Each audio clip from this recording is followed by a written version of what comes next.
episode 10 of All Things Arm Wrestling. Xavier, it's really good to have you here. You're one of the first people that came through here when people started coming to the practice. Yep. And as a matter of fact, what's awesome about you is I had only one table. You were the guy that had a table. So like when you came, there were like a good solid 8 to 10 people when you came here those first couple of times, and that table came in real handy. Yeah. And it was like, oh, this feels really good. Thank God that other table's here. And I don't remember who was here around that very first time, but it was like a good group of us. Like you, Lorenzo, Shiu might have stopped by at that time. I think it was Lorenzo that Lorenzo introduced me to you. So he said, did he get in contact with you through ArmBet, the app? Yes. Okay. So I took a few months off, and then when I came back, I said, where have you been practicing? And he's like, I linked up with this guy, Rich, come through at Greenpoint. And that's when I came. So that first, the first table, you got it, right? That was your table? Yeah. And you were the only one with a table. So I showed up the very first time without a table, with nothing. And it was just a bunch of us around that table. I said, you know what? I got to get myself one too. So I got one and I brought it, and then, the rest is history. Yeah, exactly. You're one of the stronger dudes that came through here. And I remember gripping up with you. It was like my beginning, feeling different hands and stuff like that. And I remember gripping up with you, and you would always grip up with people and find like what it is about them that they kind of have a strength or whatever. You know what I mean? Yeah. And I remember when you gripped up with me, you were like, oh, you got a good arm. And I was like, oh, okay, that makes sense. Because everything else is shit. Oh, because like it probably stops here, right? So that means, okay, well, that makes sense because I've pulled, but like, I don't have like the dexterity and the deftness there. So they're people's weak points and their strong points. Yeah. I always try to figure that out when I first grip up with them. Yeah. Usually, I remember that. I remember that you had a good arm. So your hand has developed tremendously, especially the Toproll that I'm sure we're going to get into. Yeah. But I remember your arm had that, I don't know, throughout your life, all these decades of building that strength up, but probably like you had that good static strength right there. Oh, yeah. Okay. I remember. Well, one of the things that I learned from the beginning that I didn't understand that I heard people always say is stay tight, So even after that, I started to think about like, what the hell does stay tight even mean? And that's all about keeping that angle from really deviating from here. And the more you let that happen, the more chance you risk of losing or having to fight harder and stuff like that. So once I started to just stay like that, that changed a lot, Yeah. Well, so the interesting thing about staying tight, and this is all my opinion. Everything we're going to discuss is just, my opinion. Right. But the interesting thing about staying tight is that it says a lot about your arm strength.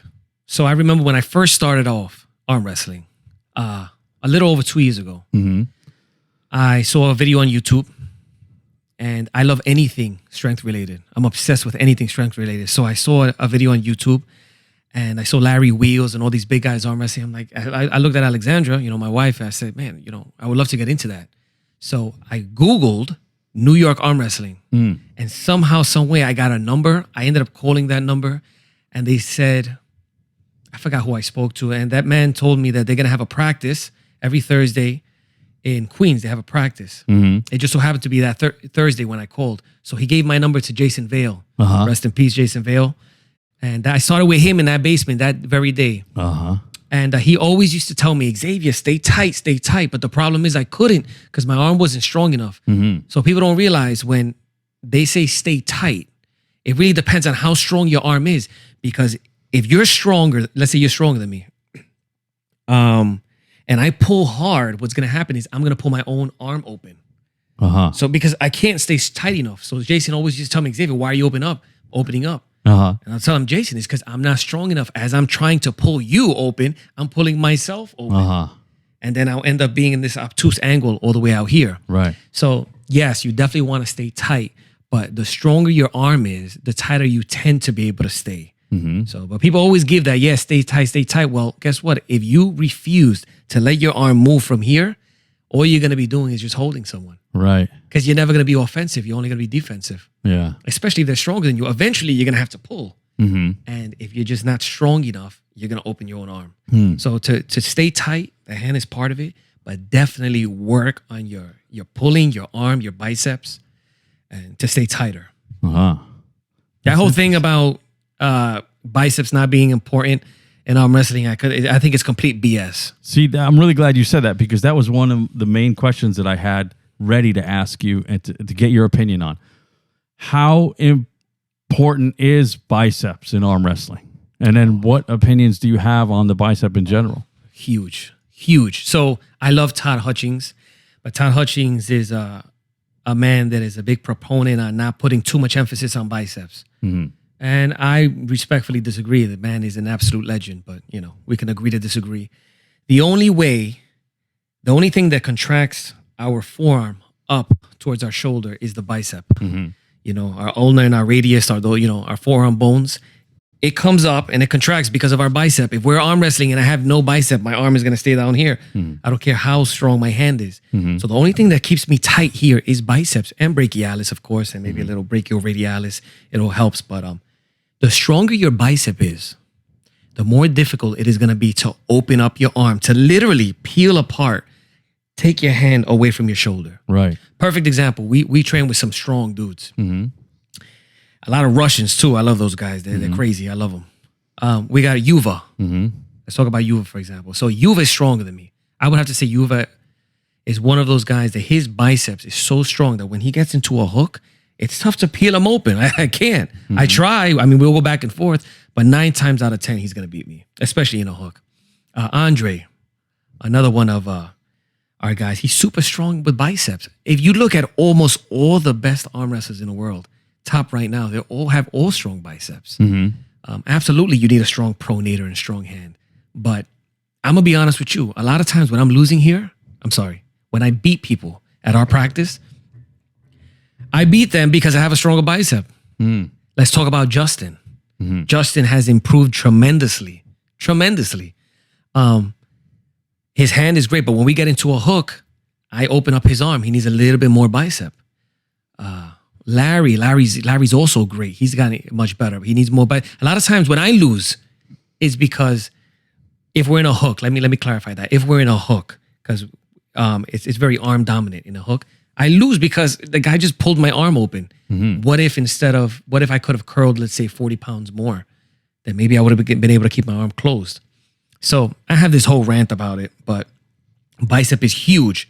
Everything is important. Bicep, arm, hand, lat. There's a hierarchy of order, but huge bicep is important. Mm-hmm. Without bicep, you're not going to be able to pull anybody. You can't be offensive without a bicep. Yeah. You can't be offensive. What are you going to do? You're just going to hold me? I'm going to peel your arm open. Yeah, like I was talking about Derek Smith the last episode. This guy's a monster. And I think he's the guy whose video I watched when he talks about the 3 keys to open up the doors. I didn't see that. What was that? Open up the 3 doors, right? It's a very nice explanation, because what he said was he boiled it, arm wrestling, down to 3 things that you need to attack.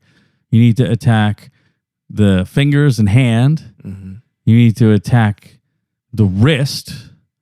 And then if you can't open up those doors, no matter what, there's the arm. So, or he looks at it like a combination of 3 things. I would agree. Attacking. Yeah, absolutely. You gotta. this is your hand is the end point. So all the pressure is applied through here to get to the arm. Mm-hmm. So if you don't have a decent hand, it's still gonna be a long day for you when you're arm wrestling people. Yeah, right. And depending on your style is how you want to train. You want to train everything. You want to strengthen your inside game and outside.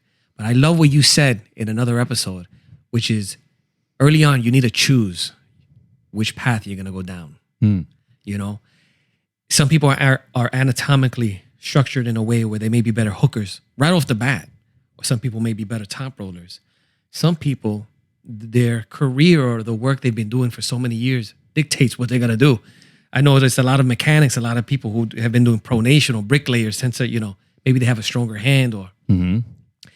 So definitely myself, I'm a hooker.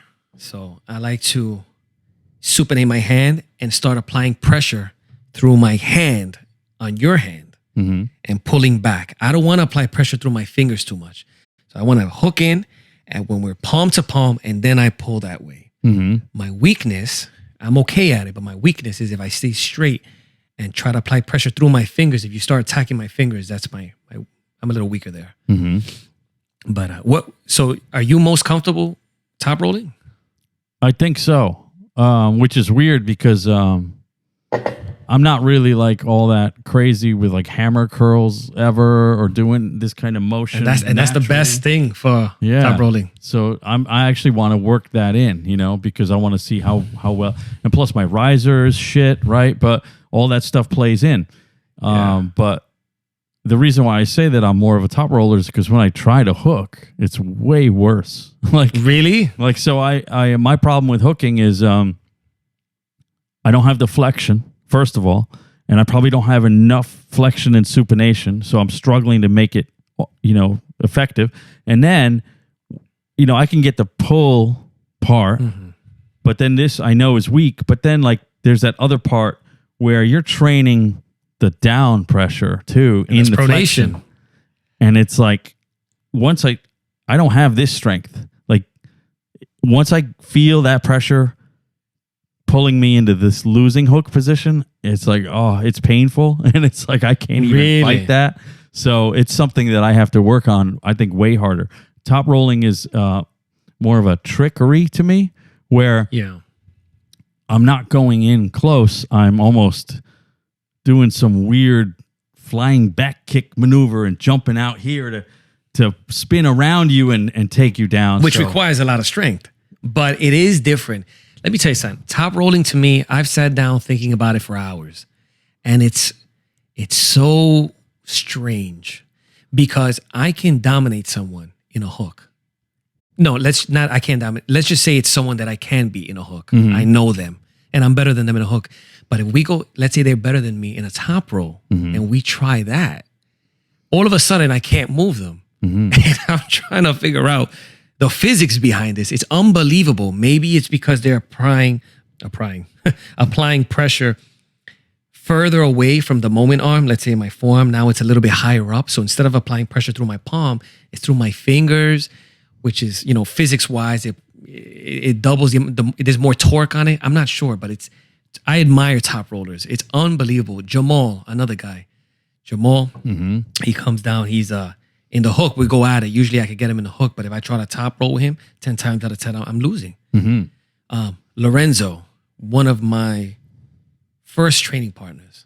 Lorenzo was, back 2 years ago, I used to go to his house to train with him. And, in the beginning, I used to lose a lot to him. And it was because I was trying to do this top roll thing with him. Lorenzo's real long. He has these super powerful orangutan fingers. Like you don't want to be wrapped around his hands too deep for too long. So if I try to top roll him, it's more of a hard time. If I go into the hook, I can deal with him a little better. So I don't know. I just went on a rant about that. But top rolling it's not my strong suit. I got to practice it. But I admire you guys that could just keep that wrist just powerful and straight like this and just pull people to the side. I can't do it. It goes the other way too, because I look at arm wrestling from a historic standpoint too. So like if you think of wrist wrestling before there was arm wrestling, oh man, it's all hooks really. And they're not moving their bodies even really. They're constrained to rotate a cuff. Yeah, I think that's what they were doing, like those Cleve Dean days. Because you heard about how in those Cleve Dean days they had a different start. It was called a 2-start go. You heard of this? No, never heard of that. I just realized this from a guy talking about Cleve Dean in a video with Cleve Dean. And he was saying, we had this thing called a 2-start go where you get into position and the ref would make sure that you guys are good on a proper grip. And then he would say, go. And then the two of you would stand there and battle, and you're not allowed to move your shoulders. And then he says, and then around 4 seconds later, the ref would say, go again. And then they would go all at it with their whole bodies. Isn't that crazy? So it's kind of a go. We stay in the middle, statically and contracted, and then he'll say go again, and then you go. But the crazy thing, the reason why he said that is he said that Cleve would take people down on the first go, that they wouldn't even get to the second go. I thought you weren't allowed to move until the second go. Yeah, so Cleve was... Oh, like yeah. that He's- crazy Cleve elbow. Dean. It's funny you bring him up because I didn't know much about Cleve Dean. I started looking him up yesterday, and the guy was. I'm sure he's died by now, but Yeah, like 10 years ago. yeah. So he was a monster. And apparently, John Brzenk said he had the biggest, thickest hand he has ever arm wrestled in all of his years, including Devon Larratt and what's his name? Plankov was probably thicker, but it wasn't longer. He said Cleve Dean's hand was huge, Enormous, yeah. but and that's a huge factor in arm wrestling, hand size. And plus, Cleve was just, he was 6'7", and he was like 400 pounds most of the time. So people talk about Levon now. I don't know he was 6'7". Levon's not 6'7". And then later, when Cleve Dean gained more weight in his later years and was still arm wrestling, there were times when he was 700 pounds. You believe this? And he never trained. But he was a monster. We're talking about monsters. Right. Here. That's exactly what it is. Like anomalies. Derek Smith. I mean, the guy's absolute. He's just massive. Who else is a monster? We got the Alex Kurdecha, another beast. These guys are absolute animals. I mean, size helps. That structure. Vitaly Laletin, another giant. A giant. Getting bigger and heavier as the years go on. And if you look at him, he's not as muscular. He doesn't appear to be as muscular as other people. Right. But you have to take into consideration his structure. Yeah. So someone who is 6'6" compared to someone who is 5'6", the amount of muscle naturally, let's say I can do 20 pull-ups at 5'6", with a weight of 180, and he could do 20 pull-ups at 6'6", at 280. The amount of muscle that he's going to have on his arm, just because of the length of his humerus, is going to be, let's say, double mine. Right. And so he's going to be that much stronger just because of his size, the length he is. Yeah. Not always. Some tall guys don't have that thick structure, but the longer you are, the more muscle the more volume you tend to have, because it makes sense. You need to fill up that amount of bone. Right. So Vitaly, if you look at him, he doesn't look like he's that muscular, but man, he's just so long, his arms, it's unbelievable. Yeah, the only time you see it is when he's up against another person whose size you have an idea of, and they're at a table, and Vitaly is like kind of like this at the table, like. Yeah, you know what I was thinking about too? I mean, hopefully human beings don't get too much taller, but eventually, what are they going to do with these tables? Because the longer your arm, I'm pretty sure in a competition, your hand needs to be in the middle of the table. So the shorter my arm, the closer I can be to the edge of the pad. The longer your arm, you have to scoot your elbow back to reach the middle. What if somebody was 7'4", 7'6", Right. arm wrestling? They're going to run out of pad because they need to put their hand in the middle, but their elbow's back here, so they're going to have to make another table. Yeah, I wonder. Like, I guess we'd have to, I didn't think of that when Larratt was on TV with Shaquille O'Neal, because I didn't look at how his elbow I'm gonna rewatch that video. arm was. Yeah, because then you'll see. Yeah, so to be in the middle, you need to move it back. Yeah. So eventually, what if you're just this giant who's 7'7"? You're gonna have to go. You're gonna be off the table just to be in the middle. And I guess WAL pads, that makes sense. And I won't reach your arm. I won't be able to reach you. So if you keep it here, his hand is up here. I'm like, yo, you got to bring him down, ref. Right. That's what Brzenk was complaining about. Yeah. That last match that he had that he lost with Devon. With Devon. He wouldn't shut up about that. How even before the match, he was making a big stink. He was like, he's going to come up real high and I'm not going to be able to grab him. And then Devon was like, shut up about that. I think that's 100% legitimate. Yeah. That's legitimate. I mean, if you can't grab it, if I have to lift my elbow to reach your hand, I mean, there's an issue. You're going to have to come down somehow. I can't help my structure. And Devon doesn't want to do this. So he's going to have to and I understand him too. Right?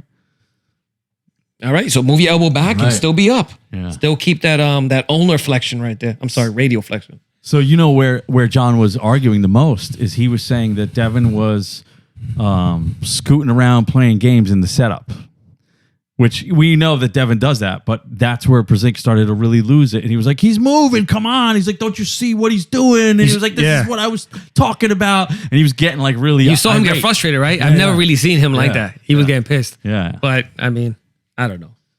I wanted to ask you, though, if I may, how did you get into arm wrestling? Oh, yeah. So I don't even know how you got into it. It's a really short, funny story. So somehow I watched a video with Devon Larratt in my feed, like doing some shit in his house or something. Mm-hmm. And I didn't even know who the fuck he was. And he was like he was like, yeah, I'm going to do some arm wrestling pull-ups.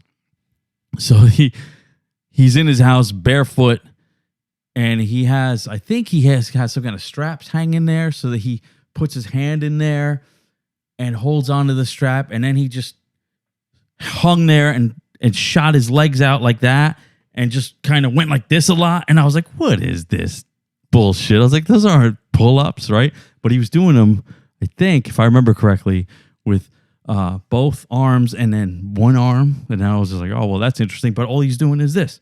Now, back then, all I was doing was gym lifts, right? And then I just kept that in the back of my mind. And then one day I saw the match with him and Michael Todd when he lost. And I was like, oh, there's that guy again.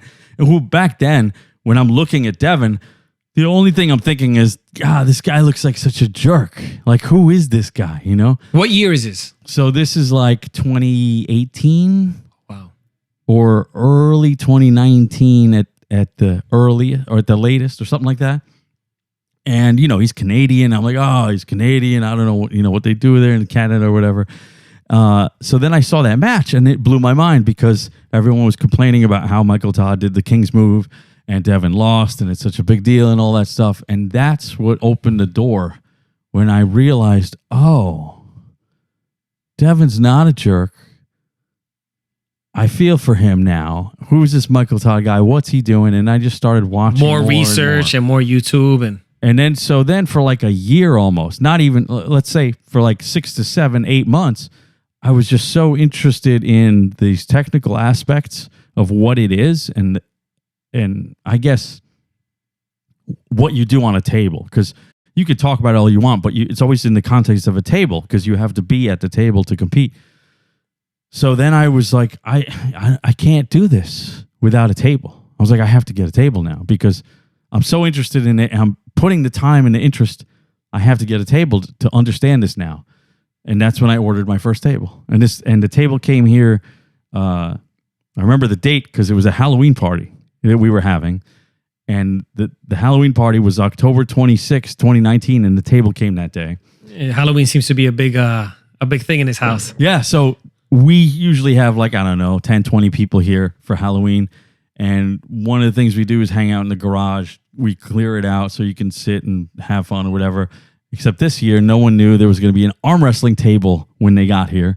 We all arm wrestled. And you were ecstatic. You were like a kid. Was arm wrestling. Yeah. I was like, oh my God, this turned into an arm wrestling Halloween party. That's cool. So That's cool. Yeah. And that brings me to another thing where at that early time, the thing that got me so interested in it is I was fascinated with the idea that you'll grip up with somebody who doesn't know anything, and let's say you just learned a bunch of things, and just by holding their hand and just applying little things, those are all different strategies and attack points and technical aspects of the hand and the body in arm wrestling.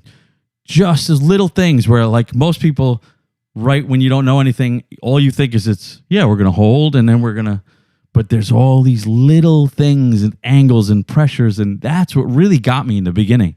And I was like, whoa. How technical it could be. It's like this world to explore right here before you have any of that. So then it's like, oh, there's so much to it that probability wise, it's like astronomical when you combine all those, plus how your body's different and how different people are when they meet up. It's always like you can't really call it 100%. You know, it's like anything can happen almost. You know what I mean?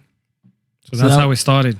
That's how it started. And it's as soon as I got that table, I made Deborah do it with me. So she was learning as I was learning because I told her everything. I would always come up to her and go, yo, check this out. Yo, check this out. Yo, check this out. And so in the very beginning... I do that with Alexandra. So Deborah had all the moves. So the only thing she wasn't training is the strength aspect. But she understands... the concept. All the things that you do at a table. So I was like, wow, you should train. Yeah. And I told her, too, I was like, my problem is I need to find strong guys to pull against so I can get better. And I was like, you can always pull against me and get really good. I was like, think about that. So if you really want this, like, how do you feel about that? So like Alexandra's pulling against you all the time. Now, you're possibly going to be stronger than any woman that she's ever going to arm wrestle. Are you an amazing training partner for her? Is that the way it works? That's interesting. So I believe so. I believe that just training with me and with me being a cooperative training partner, she can become amazing. She can become amazing. The only thing is that sometimes people like to arm wrestle people that are closer to their strength because it's a different aspect. It's different when it comes to really struggling. They pull you a little bit and you're really pulling a little bit. Alexandra could pull all she wants. And I'm not really going to move. So I have to give her a little bit. But yeah, I agree. Whenever you have somebody that is stronger than you, they're a great training partner for you. Whenever you are the stronger one, you have to put yourself in very disadvantageous positions, angle-wise, to try to get a workout in. But even that has limits because there's not much, Alexandra, my wife, could do for me. Unfortunately, at this point, I could give her my fingers, my hand, everything. Maybe if she grabbed my fingers all the way over here at the tips, then maybe I could get a bit of a workout. But once you get to a certain level, you need people who are a little stronger. But yeah, if you have someone who's stronger than you, and I'm a big believer in negatives. Some people don't like those heavy negatives because they get sore. But like I said, from here we have, let's say, Yuva and Andre for the most part. We have a few other tough guys, but if they can hold me, if I can try to hold them and they can slowly rip me open, I'm getting all the benefit from it because all those micro tears, I'm going to get stronger and stronger. Michael, how did I forget about Michael? Michael Moshny, we call him. Michael, right? The young kid? Yeah. Oh, he's so strong. I haven't seen him in forever. Okay. But he has this crazy strength too in the hook that when he comes, all of them. So yeah, I think let's talk about Michael for a second. When not the last time I pulled him, but like the time before that, I was like, yo, I can't believe your wrist. Like you just, as soon as you cup in, I was like, I can't do anything. So, he's, letting me do whatever, hold me out there and all that stuff. And then once he gets me out there, I'm trying to just attack his arm. And that's when I would look at him and I would be like, dude, your bicep, how is your bicep so strong? It just pisses me off. He's so strong. Yeah. I don't know what happened. I used to do better against him. I feel like now we should go at it because I feel like I've gotten a little stronger, but he's just crazy strong. And that goes into another thing when it comes to practice. I have this, we were discussing it the other day a little bit when we had practice, but my belief is that human beings overcomplicate many things in life. They make things so complicated, things that are really not that complicated, more rudimentary. And I think people overcomplicate arm wrestling. I really do. I have this core strong belief that people just overcomplicate it way too much. They try to make this into advanced, physics to, astrology. All types of stuff. Arm wrestling for the most part is simple. Absolutely, there's a learning curve. But once you learn two main categories, which is the hook, turning your wrist inside, supination with ulnar flexion, and then you have the Toproll, which is attacking outside, more pronation. Once you have those two, and then you also have subcategories, which is the low hand Toproll, collapsing your hand a bit and maybe going through the bottom two fingers, the pinky, and then the high hook, whatever the hell that means. Everyone seems to have a different interpretation of what a high hook is. Once you have those few fundamentals, it doesn't take you 7 years to learn them. It doesn't even take you a year and a half. I could teach somebody in an hour. Absolutely, you will become more comfortable with it. You will, as you grip up different hands, thicker hands, longer hands, bigger hands, you're going to learn, oh man, my hook feels like this in this one. Or with this hand, my Toproll feels like this. But at the end of the day, that's it. Arm wrestling isn't about every time you come, you're going to learn something new. You can. You absolutely can learn something new. But arm wrestling, once you know it, you know it. So the way I treat practice is to test my progress, let's say in the gym or training. So arm wrestling practice for me is to get stronger. It's no different than doing a pull-up or than doing a deadlift or a bench press. I train to get my muscles stronger. Very rarely do I train that. I try to be technical, but you already have that. People come to training all the time and they're trying to have this new epiphany. And it can happen. I don't want people to misunderstand me. It can happen, but you may be training one day and like, oh man, it finally clicked. I think that's awesome. Oh, I got to do this. I have to do this. But for the most part, once you hook, you know how to hook. And once you know how to attack the fingers and top roll, for the most part, you just got to get stronger. That's it. And I think a lot of people don't like to hear that. They want to think that there's some secret pill that, oh man, if I could just do this better. No, bro, you lost because you're just not strong enough. 9 times out of 10, when I lose, it's because I'm not strong enough. Sometimes I could have done something a little better. And I will say, the closer you are in strength, the more the technique will be important.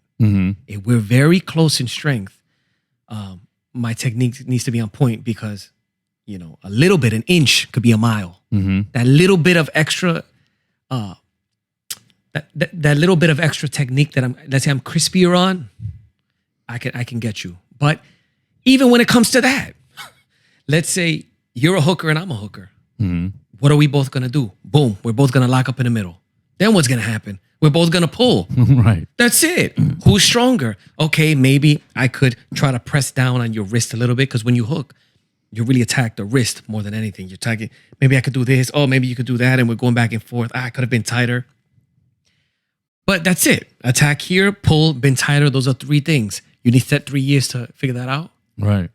Anyways, I feel like people overcomplicate it. And once you know how to arm wrestle, for the most part, I always like to say for the most part because there's no absolutes. You just got to get stronger. And I use training as a way of getting stronger. So I remember one of your other episodes with Lorenzo. You guys crack me up. Every time I come here, I tell you that I really don't train. And Lorenzo's like, he's full of shit. Right. He's probably training right now. Right. And he's right to some degree, but I'm training everything other than on the table. I pull maybe once a month, but I do everything in the gym. And when you say everything, what is that everything? Okay. Because, everything. So I don't lift weights. I don't really lift weights. I mean, I have done deadlifts throughout the years. I love deadlifts. So you still do deadlifts? Still do deadlifts once in a blue. I'll go a few months without them. And then I'll get into I'll have this epiphany. I'm like, you know what? I'm meant to be a deadlift world champion. So I'll get up one morning and I'm like, I'm going to deadlift 1,000 pounds. And I'll deadlift for like 2 months. And then I'll go up 20 pounds. I'm like, you know what? Deadlift sucks. I'm going to be the arm wrestling world champion. And then I'll switch up. But all I do really are pull-ups and push-ups. And I've become so good at pull-ups throughout the years. I was able to, at one point, do one-arm pull-ups. I do fingertip push-ups. And what's a pull-up? Pulling towards you. Yeah. I got so good at that my wrist, I'm really good here. So the crazy thing is, isn't the one-arm pull-up just like arm wrestling? Because you're arm wrestling with one arm. So in order to do that one-arm pull-up, your body actually has to get into that same position to do the one-arm pull-up, right? Because 2-arm pull-ups, you're doing this, you're not doing a one-arm pull-up like this.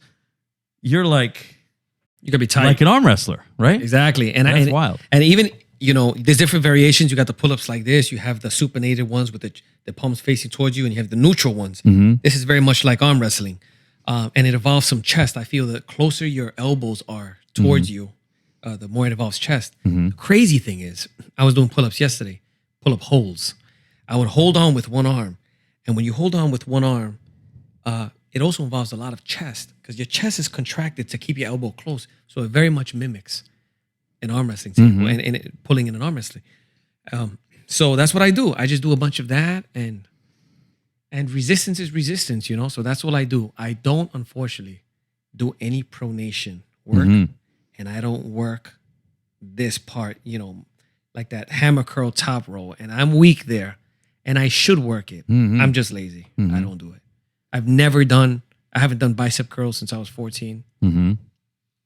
And I'll tell you what arm wrestling immediately did for me. So when I started arm wrestling, I realized I didn't have the energy and the recovery to do regular gym stuff like I did and arm wrestling, because the two together is too much. How long would it take you to recover after a practice? Practice would easily take 48 to 72 hours recovery. Sounds about right. And then, so if you're lucky, after that and you feel fresh, you can have one gym day.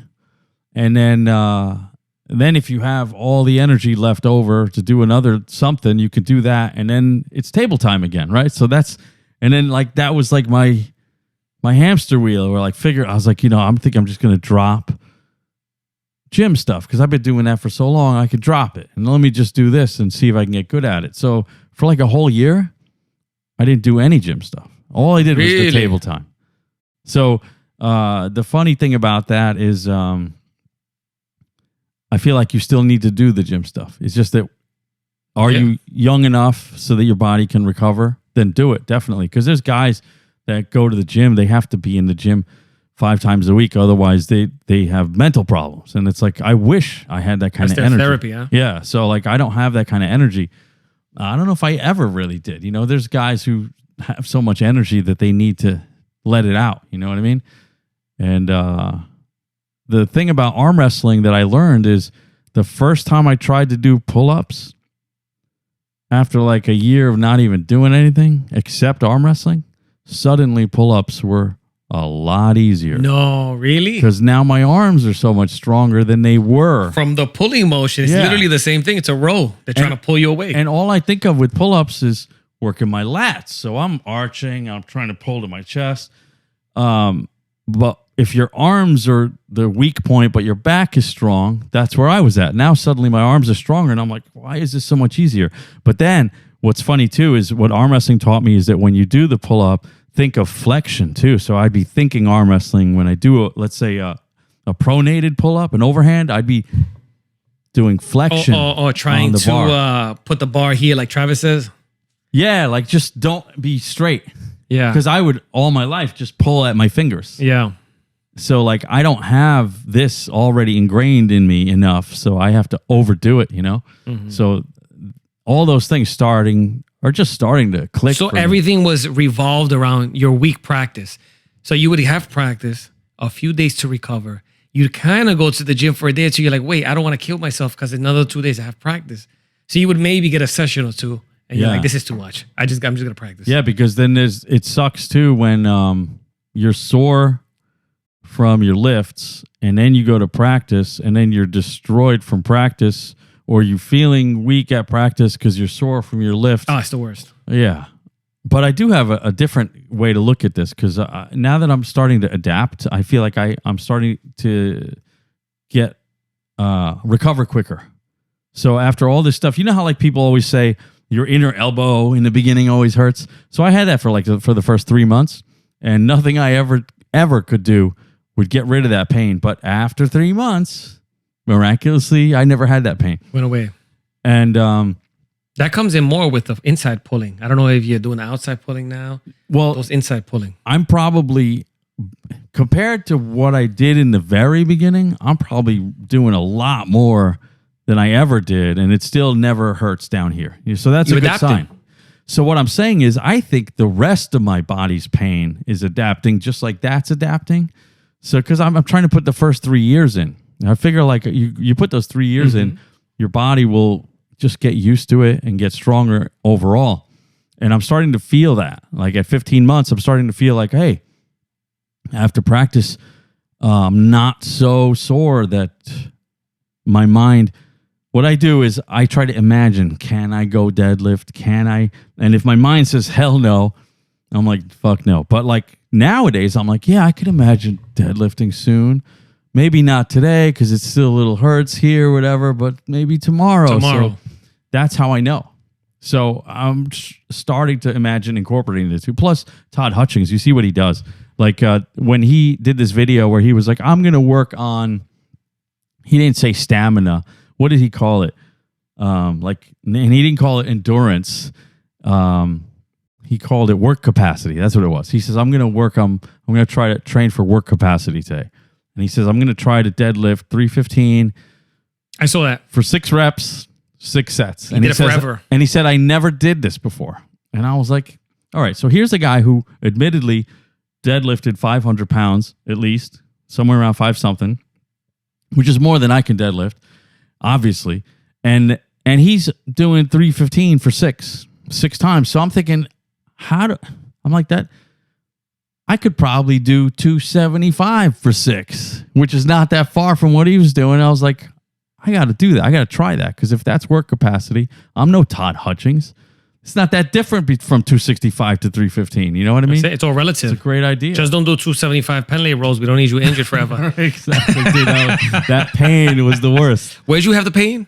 So I guess they call it tennis elbow right here. Right there. Oh my God. You grab a doorknob. You want to know something? You can't. I heard that.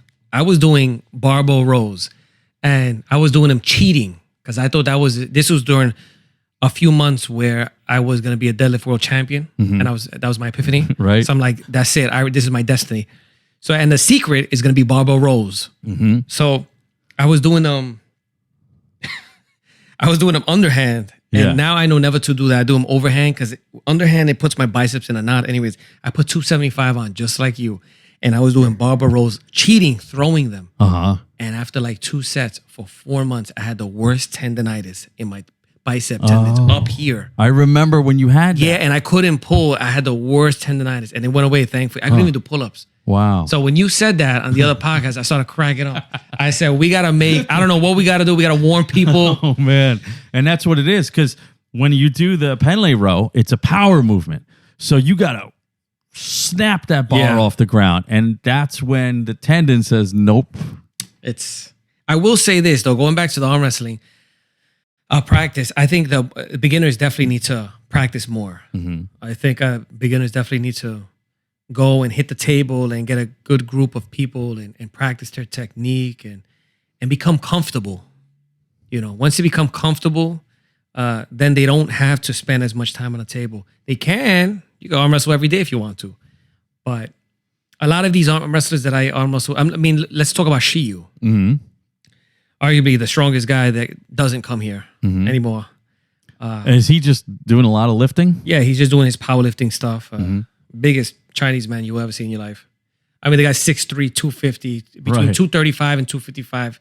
Anyways, he'll come here and destroy all of us. He doesn't arm wrestle. But guess what? When he shows up, he knows how to hook. He'll hook the hell out of me and pin me. He'll top roll me. He'll low hand top roll me. And it doesn't go away like that. He already knows what he needs to do. So strength is strength. Your body doesn't know where the resistance is coming from. Whether it's the resistance on your forearm from, I don't know, a wrist curl or from you pulling on it. The only thing I will say is that it's difficult to mimic side pressure in the gym. You can if you get cables and you bring it in and you could do all this internal rotation. But that's one thing that I love about actual arm wrestling. I get good side pressure training. Other than that, I could do everything else in the gym. That's me. But you can get much stronger just arm wrestling. Considering if you have strong enough people to train with. So if you have strong enough people to train with, you can only arm wrestle and in 5 years become a monster. Right. Because you have strong enough resistance. The body doesn't know where the resistance is coming from. If it's a pull-up or if it's an arm tugging on you, you know? I think that's the main reason why I like this is because if you told me about arm wrestling back in 2003, when I should have been paying attention anyway, you know? Oh, man, 2003. Right? Like Barboza was like 28 years old and stuff, right? I pulled with him. Yeah? Now, it's crazy. Yeah, I got to talk about him because I've never met him. But he looks like he's just like a bull, like a solid, like nothing comes his hands are on. His hands are your size. Well, actually, he doesn't have big hands for a heavyweight, but it's just he's not just even rock meaty solid. and thick. Oh no, it's just they're very thick. They're like my size, but twice as thick. But like I told you guys the other day, when you get to pulling people from that level, they all feel the same.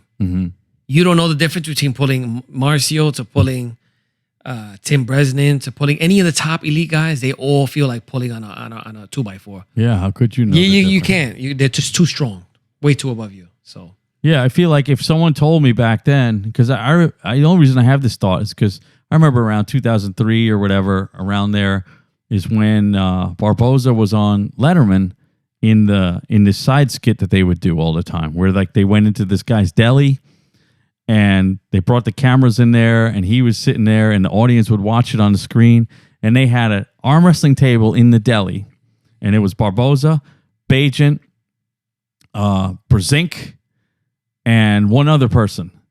And it was on Letterman. Man, I got to see this clip too. I didn't see this. Yeah, it's crazy. Just looking at Letterman arm wrestling.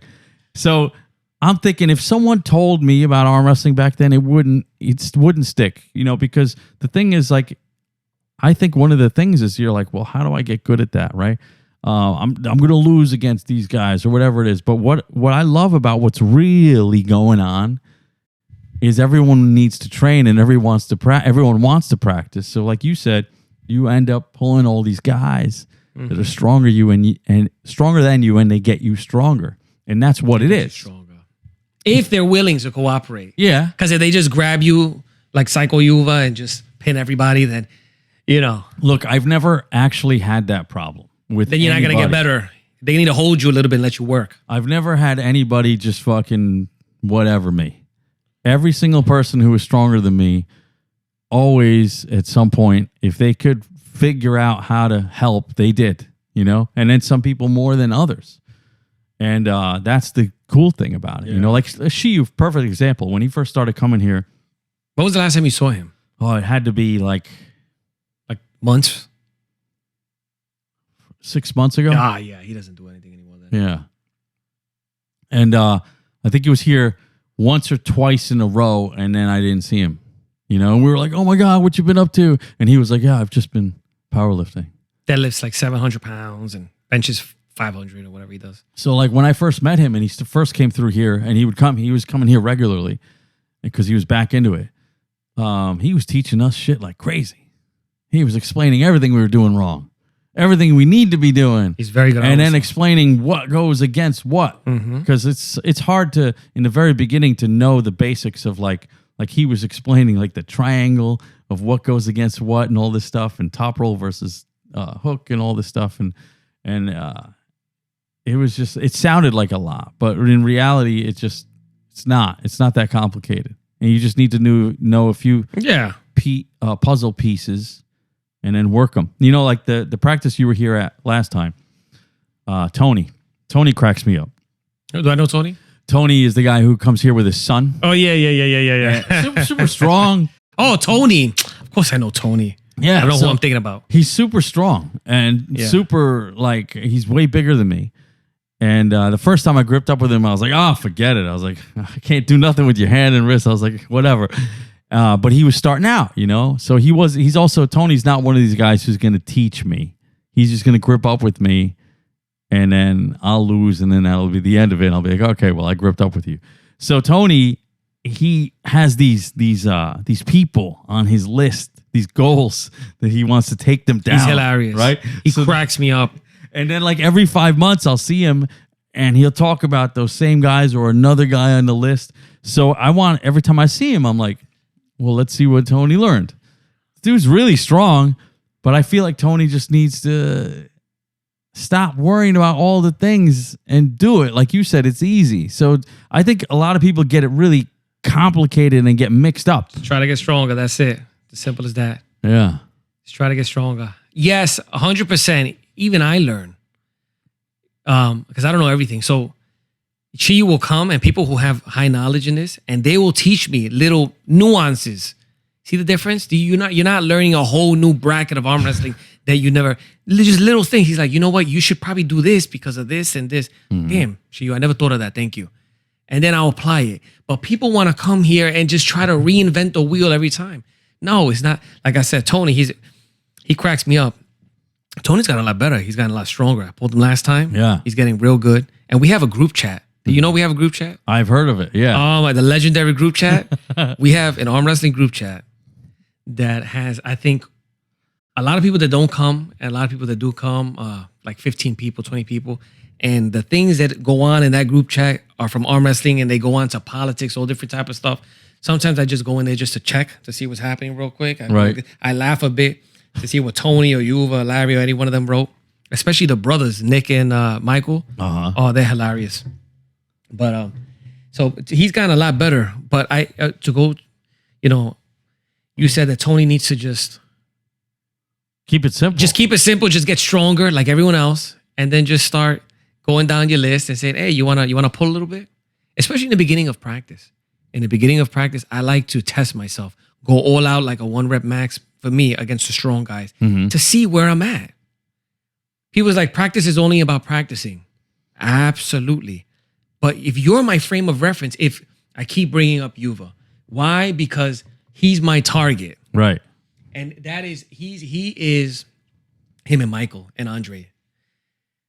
And that is so healthy and okay to have. We're all good friends. And if someone is stronger than you, you strive to test yourself against them to see how you're getting better and better. Kind of like Brzenk with his father. His father used to beat him all the time until he started beating him. He never beat him again.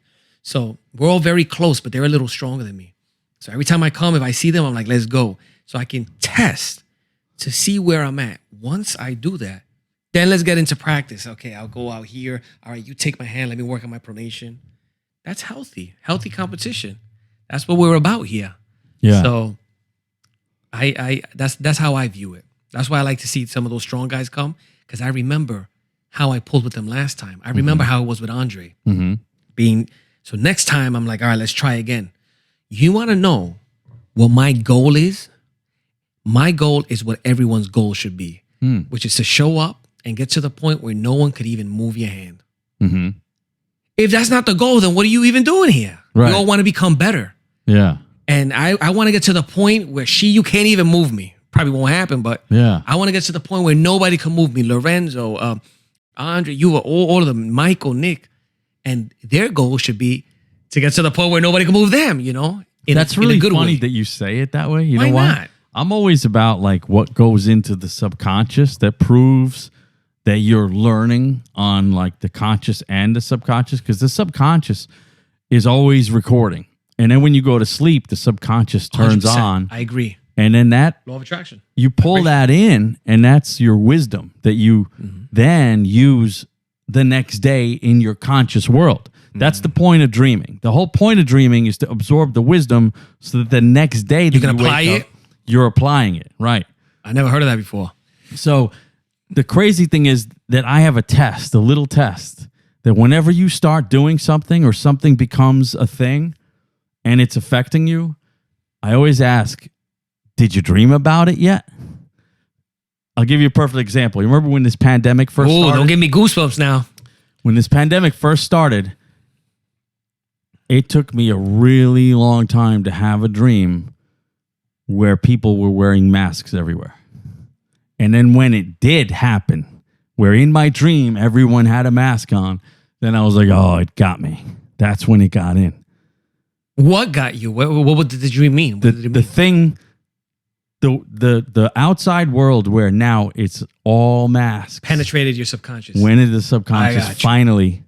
And now it's culminating, moving around, whatever. So arm wrestling, same thing.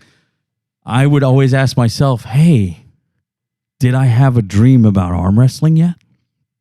And I tell you, the first dream that I had about arm wrestling is I got to the table on a practice and nobody could move my hand. And I was like, oh shit, it's fucking working. That was the fucking dream. That's all there was to it. So that's what it is. That's the goal. Right. I don't want to be able to pin you because that's so vague. Oh, I want to get to the point where I could beat you. We could be in a war like Ron Bath's last. We could be in a war. I don't want to be in a war. Yeah. I want to make, it's tough putting it this way because you sound immodest. Is that the way you say it? Immodest? Yeah. You don't sound modest, but this is the truth of it. I want to feel like someone like Tim Bresnan made me feel when I try to pull against his hand and it just stayed there. Right. I want to make people feel what Jason Vale made me feel when I try to pull his hand. But I will say this, it's a double-edged sword because a lot of these guys are my friends. Not a lot of them, all of them. And I want to see everyone do good. And unfortunately, this is a sport where you need to compete. and you compete against another person, and the person you're training with is kind of like MMA fighters that are in the same camp, in the same weight category. Mm-hmm. Like, and now you're the champion. What do? You fight that guy, you feel kind of weird. So that's my mentality. I want to get to so good that nobody can move my hand. Is it going to happen? Nah, probably, but that's the mentality. And that should be Lorenzo's mentality and Yuva and everybody that come here. They want to get so good where I'm going to go like this and be like, yo, what have you been doing? I can't even move your hand. Exactly. That's the way it should be. Yeah. But I feel bad when people, for example, I've competed with Lorenzo a few times already. Mm-hmm. I hate competing with him Mm-hmm. because I want us both to do well. Right.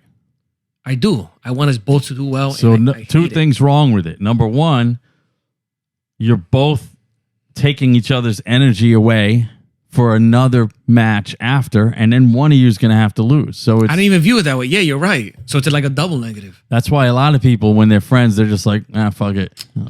Yeah, I hate it, man. Every time I try to ask him because I have no discipline and control with my diet, so I get way too heavy. I always ask him what's his weight at, what is he going to compete at, because hopefully he's like in a lighter category. Or when I find out we're in the same category, well, I want to do the best I can, and he's going to do the best he can. Mm-hmm. And one of us has to win. So I hate it, but it's part of the sport. We man up and we move on. And, Right. I have a competition next Saturday, Okay. Where is it? Pennsylvania, March 12th. Oh, okay. The big one, Winter Blast, one of the biggest ones that they hold every year. Everybody from the East, everyone comes. And I'm way too heavy. It's from 176 is the cutoff. And then it's 177 to 198. Mm-hmm. I compete in professional. I'm 186. Oh. Linn pulls in my weight category. Right. What am I supposed to do? Right. I can't do anything. So I'm going to go have the experience, just have a good time. And, I don't know if Lorenzo knows about it. I got to ask him. But I wish a lot of our guys would go. A lot of our guys don't compete. Mm-hmm. They do it for fun, which is awesome. You don't have to compete. But, for example, I won first in my pro division like a month ago. Mm-hmm. Because first off, I felt good. I felt strong. But, thankfully, a few people didn't show up that, let's be honest, if a few people would have shown up that didn't, I wouldn't have gotten first. Uh-huh. Maybe if Yuva would have shown up, I wouldn't have gotten first. Maybe if Andre, Right. Michael. Lee? Korean yes. Lee? Uh-huh. Oh, my God. He's probably a few pounds lighter than me, competes in the same weight category, and his right hand is just... Huh. So there's levels to this. Yeah. But what does it come down to? Strength. Mm-hmm. Why do I lose? Strength. Most of the times. Sometimes when you look at them arm wrestling, you say, yo, that was shitty. Like, you could have done much better technique there. I don't know what you were doing. Mm-hmm. But it's normally not that. It's normally my Toproll attacking your hook, or my hook versus your hook, or every other combination. It's a matter of strength. I keep stressing that, but a lot of times people don't like to hear it. They're like, oh, arm wrestling is all technique. Absolutely not. There's a lot of technique, but it's a lot of strength, because I could grab somebody. I like what Lorenzo said too in the other podcast. He said it's not really a matter of how long you've been in the sport, but certain people just have it. Some people just have that strength. Mm-hmm. I could pick somebody off the street who's a powerlifter, a massive dude, and teach him a few things after over 2 or 3 practices, and he'll start destroying people. Mm-hmm. Show me a guy that you can take and teach them MMA or boxing or kickboxing for 3 practices and put them against a professional. They're not going to win. Right. There's a lot of skill there. Yeah. It's not all about skill in arm wrestling. There's a lot of skill, but it's once you learn it, there's strength. I could teach my mother and my sister, who have never arm wrestled right now, both of you, go into maybe that's a bad example, but go into the hook, try to do this, and they're just going to start pulling. Mm-hmm. Doesn't take much, but I don't know how we start. Yeah. The tournament thing, I have a question. You need to compete. I want to. I have to feel ready for it. That's you know right. what I mean? Yeah. It's You not, don't need to compete. Yeah. It's not that I don't want to. I feel like there's going to be a time where I'm going to go, okay, I can do this, and then I'm waiting for that time. You know what I mean?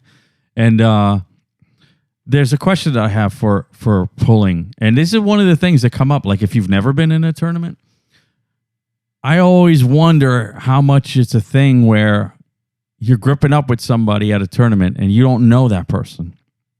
How much of it is, I'm just going to pull honest, and just pull how I pull versus I may be deceptive in my grip and my setup to make this person think something, and then when I pull, it's something else, so that I can trick them into going the wrong way. Like, does that ever enter your mind? Because people do that. It won't work the second time because then they'll like, okay, well, what are you up to? Okay, you just switch it back. Right. No, so I've never done that. Mm-hmm. Have you ever considered like what you're learning from the grip, where it's going? I think that's very advanced John Brzenk type. Okay. John Brzenk in his tournaments, he said he used to analyze everyone's pulling style. Mm-hmm. And then he's like, all right, maybe I can do this with them because he's good at everything. He can top roll, hook, everything. So he used to analyze and he used to attack it like that. Me, for the most part, and everyone knows, I'm going to hook. Todd Hutchings is going to hook. Mm-hmm. Jerry Cataray is going to press. So me personally, gripping up with someone I've never done before, no, I don't do anything little deceitful, or I just try to get a good handle in a good grip. Mm-hmm. That's what I focus on. This is where I feel like the technical talk of it over the years on YouTube is where it gets people in trouble. Like, I feel like somebody like Devon Larratt would say, well, you're giving your opponent a lot of information just by going pure, this is my hand, I'm getting a grip. I'm like, Devon Larratt is going to feel your hand, and or Travis Bajan, and they're going to feel your hand. They're going to like, oh, that's what you're about. Okay, so at least I have an idea of where you're going to go. Oh, 100%. When you get to that upper level, mm-hmm. there's a lot of little tricks where they'll feel where the pressure may possibly be coming from, mm-hmm. and they'll readjust. Mm-hmm. 100% that happens. But here's the thing: even Richard Lupkis, or Lupkis, I don't know how you mm-hmm. pronounce it. He said it perfectly. 9 times out of 10, when you get to that upper level, most people know what you're going to do anyways. Yeah. So it still comes down to strength. I will say this. This is an art.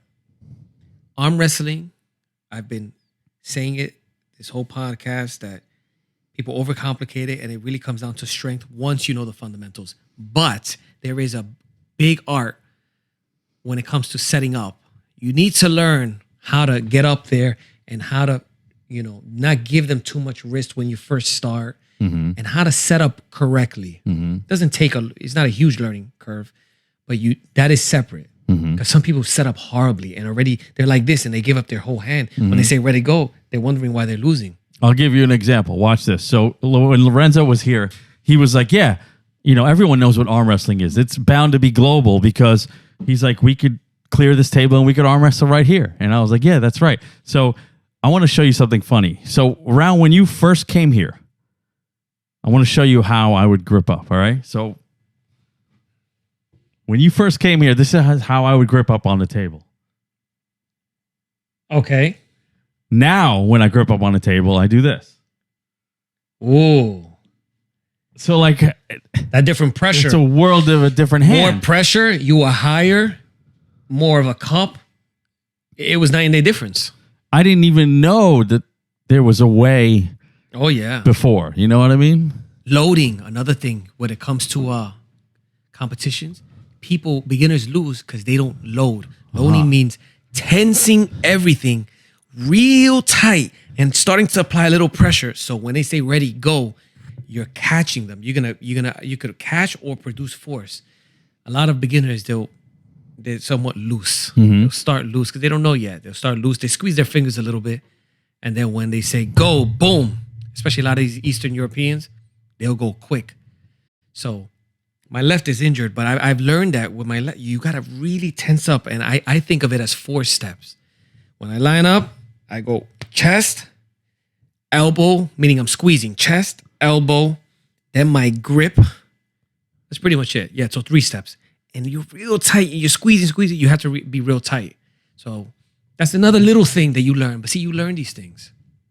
So when you do that, it sounds like what you're doing is you're creating like a shield. Yeah, somewhat. To bounce off of. A shield. But what you're not, what it sounds like you're not doing is when you get up with your opponent, it sounds like you're not applying any sideways crazy pressure, right? You're just tight in your position. Oh, can I talk about that? Okay, yeah. So my last competition, I won first, but I lost the overall to another monster. His name is Ray. He trains out in Jersey, I believe. I'm not sure where he trains. Anyways, I lost the overall to him, and he did something to me when we locked up that no one has ever done as much before.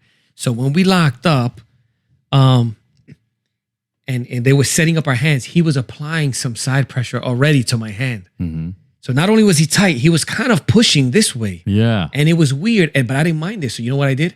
I pushed a little back, and we just started that way, and I loved it. Now he taught me that. So from here on out, I'm always going to do that. Because I would never do that. Think of it. You would start off tight and you're just like this. But you're not really pressing this way. Mm-hmm. You know, so. Yeah. So like it bothers me. Like sometimes I'll grip up with huge dudes and they'll be setting up elbow all the way in like this. And they're already sideways. So that when I grip up, I'm like this already. And I'm like, yo, how the fuck we going to start like this, right? and it's like, I wonder like where the line is, you know, where there's a ref and they're like, you can't fucking do that. Yeah. Because it gets a little crazy. And you know what? And some people are aggressive. I'm not really aggressive when it comes to setting up in tournaments. Right. Some people will be more aggressive. They're like, all right, hey, his wrist. right. His and they're fine. They're within their right. I just kind of stay quiet and just try to work my thing. My thing is trying to get a little bit of a curve. Right. Not too much. This isn't good. I try to get a little bit of. Just enough so if that I they can don't get catch that. it, so they don't call it. Hey, if I'm going to lose, man. But Right. why am I going to lose? Not really a technical Well, that's thing. another really important thing about practice is when guys start with their hand way over here already. Like there's a funny video that I uploaded called King of the Table when Jamal was here. And everybody was just having fun. We're like, obviously, you know, Jamal's going to take us over. He's just fucking, let's go. Who's next, right? But if you look at that video and you watch Jamal as everyone's gripping up, right before he goes, and we're not saying ready, go. He's just going. Every fucking time he's starting like this. And I'm just like, nobody said anything about that? He's a top roller. So I guess he started a little bit cupped in. Yeah. And then just pronated out. That's what I love about Tim Bresnan's style. I just can't do it because that's not my technique and I don't have the strength. But he will pull people straight wrist, kind of like Dave Shafee, just from right here, and just pull straight down. No hooking. Some people say you should cup a bit and then pronate. Right. Alex Toproll does that. Mm-hmm. He's incredible to doing this. Yeah, it's like he rips you open. Rolling out. Yeah. Tim Bresnan straight wrist. I admire those people. I can't. I feel like Travis Bajan's one of those guys. Travis Bajan's one of those. He just keeps it here straight to the side. Yeah. But yeah, that's what exercises. So you don't really do exercises, right? You pull and that's it. Well, I try to do, actually what I want to do is incorporate like a Sunday or Monday night pronation, right? So I'll do the judo belt, riser, and then I have like a 3-inch monster handle so I can do cupping. And if I just do those 3 things to failure, like a bunch of sets and not even super heavy, just really pump it up and then add weight until it's enough. Like when I do the pronation, for example, if I can get the weight where I can only do 8 reps, okay, I'm done. Then I'll move to riser, do the same thing. And then the cupping, I'll do high reps because I feel like I don't do this enough. I'll try to do 50 reps and then add weight and see if I can still do 30 reps. And then when I'm done with that, try pull-ups. I'm done. And yeah, do you do a lot of pull-ups? Normally, yes, I do. Okay. I haven't done them in a while, but yeah, pull-ups are always on my list. Oh, that's what I was going to tell you. Remember when you said the other day that you do fingertip push-ups? Dude, that night, I was like, yo, I'm doing those fingertip push-ups. So check this out. I couldn't even go all the way to the ground the first time. I just went as far as I could and it hurt. And I banged out like 6 shitty ones. And then I was like, wow, that is crazy. The pressure you feel on your fingers, like they're going to break. That's what makes them stronger. Hurt so much. Oh, yeah. Oh, yeah. And as you're resting, you're causing micro tears in your tendons. And I always tell people, progress slowly. Maybe don't even do a pull-up, just do a hold. 15 minutes later or 10 minutes later, I did it again. And I was able to do 5 whole ones. And I was like, oh, okay. That quick. I went from shit sick. to 5. On what floor? Not this floor, here. right? Right here. Yeah, but this isn't really, I wish you had carpet. All right. So it doesn't slip. You know, you don't want it to slip. Let me tell you, it hurt after those 5. Like, right? I was like, I can't do another one because Yeah. it just hurts so much. And I was like, oh, wow. Okay. Well, that's the limit. That's it. And just leave it. Yeah. Do 10 today, 10 tomorrow. You know, eventually you get to 12, 15, 20. Before you know, you're doing 100, 150, and you adapt. Alexandra is getting to the point where the other day she did, in a workout, she did 40 fingertip push-ups. Mm. You know, and when she first started, she couldn't do a push-up. Wow. Then she was able to do push-ups. And then we got into arm wrestling. I was like, start doing fingertip push-ups. She could barely hold it at the top. That's amazing. So she wouldn't do a push-up. She would hold it. And then she could do 1, 2, 3. And your fingers are very delicate articulations, especially in the back. And when you put so much pressure on them, some people are against They fingertip want to push-ups. bend back. They want to bend back. You really need to claw into the ground. Like some people are against them, which is 100% fine if they're not your thing. But you feel so much pressure. Your fingers get achy. I'll wake up with my fingers achy. My fingers right now, man, I do 1 arm fingertip push-ups. I could do 100 in a workout. They've adapted. They're strong. And what I like about fingertip push-ups is the thumb adapts. If you think of it, a lot of things you do don't involve the thumb unless you're using the strap to do pronation work. Everything is grabbing, using your 4 fingers, even on a bench press. But the thumb kind of gets left out. When you do fingertip push-ups, there's an enormous amount of pressure on your thumb. So what you're saying is that all this meat. Yes, it gets thicker. Yeah. It gets real strong. Which is super important in arm That's wrestling. my thing. Listen, it's not everybody's thing. When Jason Vale, was in prison, or even outside, he used to do fingertip push-ups. That kept his hand strength strong, and thumb strength is directly correlated to pronation. The stronger your thumb right here, all this area. So I think you, being a top roller, the stronger you have your thumb in your hands, it could only benefit you. Once I realized it's about that thumb. So the difference between that grip that I showed you is the difference between not knowing and knowing that I should do plate holds. Oh, even plate holds I did straight. a plate hold. I was like, oh shit. What the fuck? I haven't been doing. We have no thumb. Yeah, we have no thumb strength. So it's like now I realized it's all about that. And then that thumb bone, you lead with that thumb bone. Yes, absolutely. You lead with it. You need that strong. And I'll say that another thing, another controversial thing here, Rich, is that my belief is that before anything, the weakest part of everything, of your whole arm, would tend to be your fingers.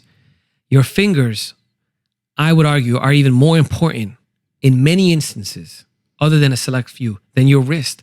Most people say your wrist, your cupping, is more important than your finger strength. And I really started thinking about that and thinking to myself, does that make sense? Is it logical? So if you lose your fingers, remember, arm wrestling is all about torque. How much torque can I apply on your hand compared to you applying on mine? So if your elbow is the axis of rotation and the moment arm is your forearm, and let's say your forearm is, I don't know, let's say it's 18 inches long, and I'm applying 100 pounds of force into your hand, 100 times 18, let's just say that's 1,800 pounds of torque into your axis of rotation, which is your elbow. So it's all about angles. So if I lose my fingers, let's say you're applying it right in the middle of my palm, and you're really top rolling hard and you pull out, and my fingers aren't strong enough, and I lose my fingers by half an inch or now an it's inch, multiplying. you're multiplying the amount of torque that is being applied to the axis of rotation. So now you're applying that 100 pounds of force still, but now it's not 18 inches anymore. Now it's 19 inches because you have another inch. You opened up my hand. Now you're applying 1,900 pounds of force, and that extra 100 pounds could mean you winning or losing. So if you're a hooker and you don't want to be top rolled, you need strong fingers, super strong fingers, because you're going to attack out. You're going to attack my fingers. You're going to attack pronation. I want to keep you here tight and hook in, supinate in. If I have weak fingers, you're going to bust it back. If we're both top rollers, it matters who has the better top roll. And what does that really mean? It means who has the stronger top roll. Sometimes it's not the technique thing. Sometimes someone has a slightly better top roll technique. But if you're a good top roller, I'm a good top roller, let's bang it out. Let's see who's better at that, meaning stronger. It's going to be your fingers against my fingers, my pronation. Boom, Boom, I'm bumping back while you're bumping back. I will tell you, in the straps, the fingers tend to be eliminated. Mm-hmm. So then, which Jason Vale loved. He was a strap master. oh, He would slip purposely to get into the straps. Because when you wrap the straps around, the straps go around your wrist. What you're doing is you're pulling on the strap more so. Now you can really hook in and it's the wrist. You're not getting away from me. You're not going to really, the fingers, we're strapped together. mm-hmm. But I'm telling you, the connection in arm wrestling starts with strong fingers. Strengthen your fingers. And I'll leave you with one last thing. How often I can see someone hooking in. Well, I lost my train of thought with that one, but strong fingers is the most important thing. Before, it's just as important as the hooking, as the cupping. But you need the strong fingers. You can't be cupping and not having fingers. Right, because you'll cup in and lose. You're gonna lose your fingers. If I go to top roll you, let's say I have a good cup, but you're gonna top roll me and my fingers suck. You're gonna go right through my fingers. Boom, there goes my top roll. Right. Everything is finger strength. When I pulled Tim Bresnan, he told me I said, "Wow, you're so strong. I couldn't move him." He's like, "I got strong fingers." I said, "What do you do for your fingers?" He said, "I got to the point where I can hold a barbell, double overhand in front of me, standing up, like let's say you're at the top of a deadlift. With 340 pounds, I would roll it down, and then I would roll it back up, like a wrist curl. 340 pounds, double overhand. Most people can't hold on to that." He's like, "So my fingers don't allow you to get further. Now, because I have strong fingers, I can hook in, cup in." I always say hook, but it could even be cupping to pronate. Again, a lot of people are going to disagree with me on that. That's fine. People always, "Oh, you got to work your cup, work your cup." That's fine. If your fingers aren't strong enough, man, there's going to be people that are going to bust those fingers back. Right. It's going to happen. Why? It happens to me all the time.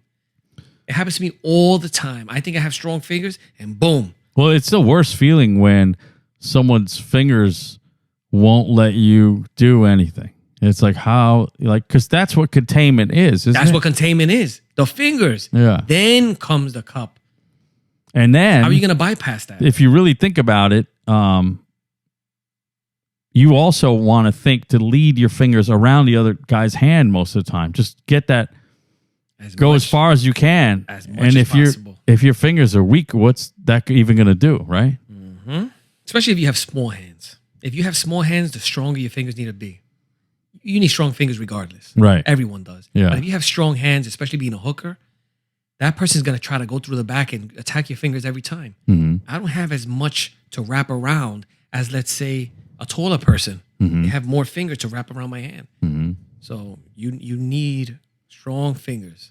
I always hear that all the time. Forget about your fingers, work on your hook. Yeah, I mean, what about my fingers? Forget about that, work on your cupping. Okay, I'm going to do that. Guess what? I have a real strong hook. Once I'm in here, I've never had somebody other than Shiyu and real top strong guys that I've arm wrestled. I don't even know their name. Nobody here, nobody that we arm wrestle with is going to be able to pronate me out of my hook at the level we're at right now.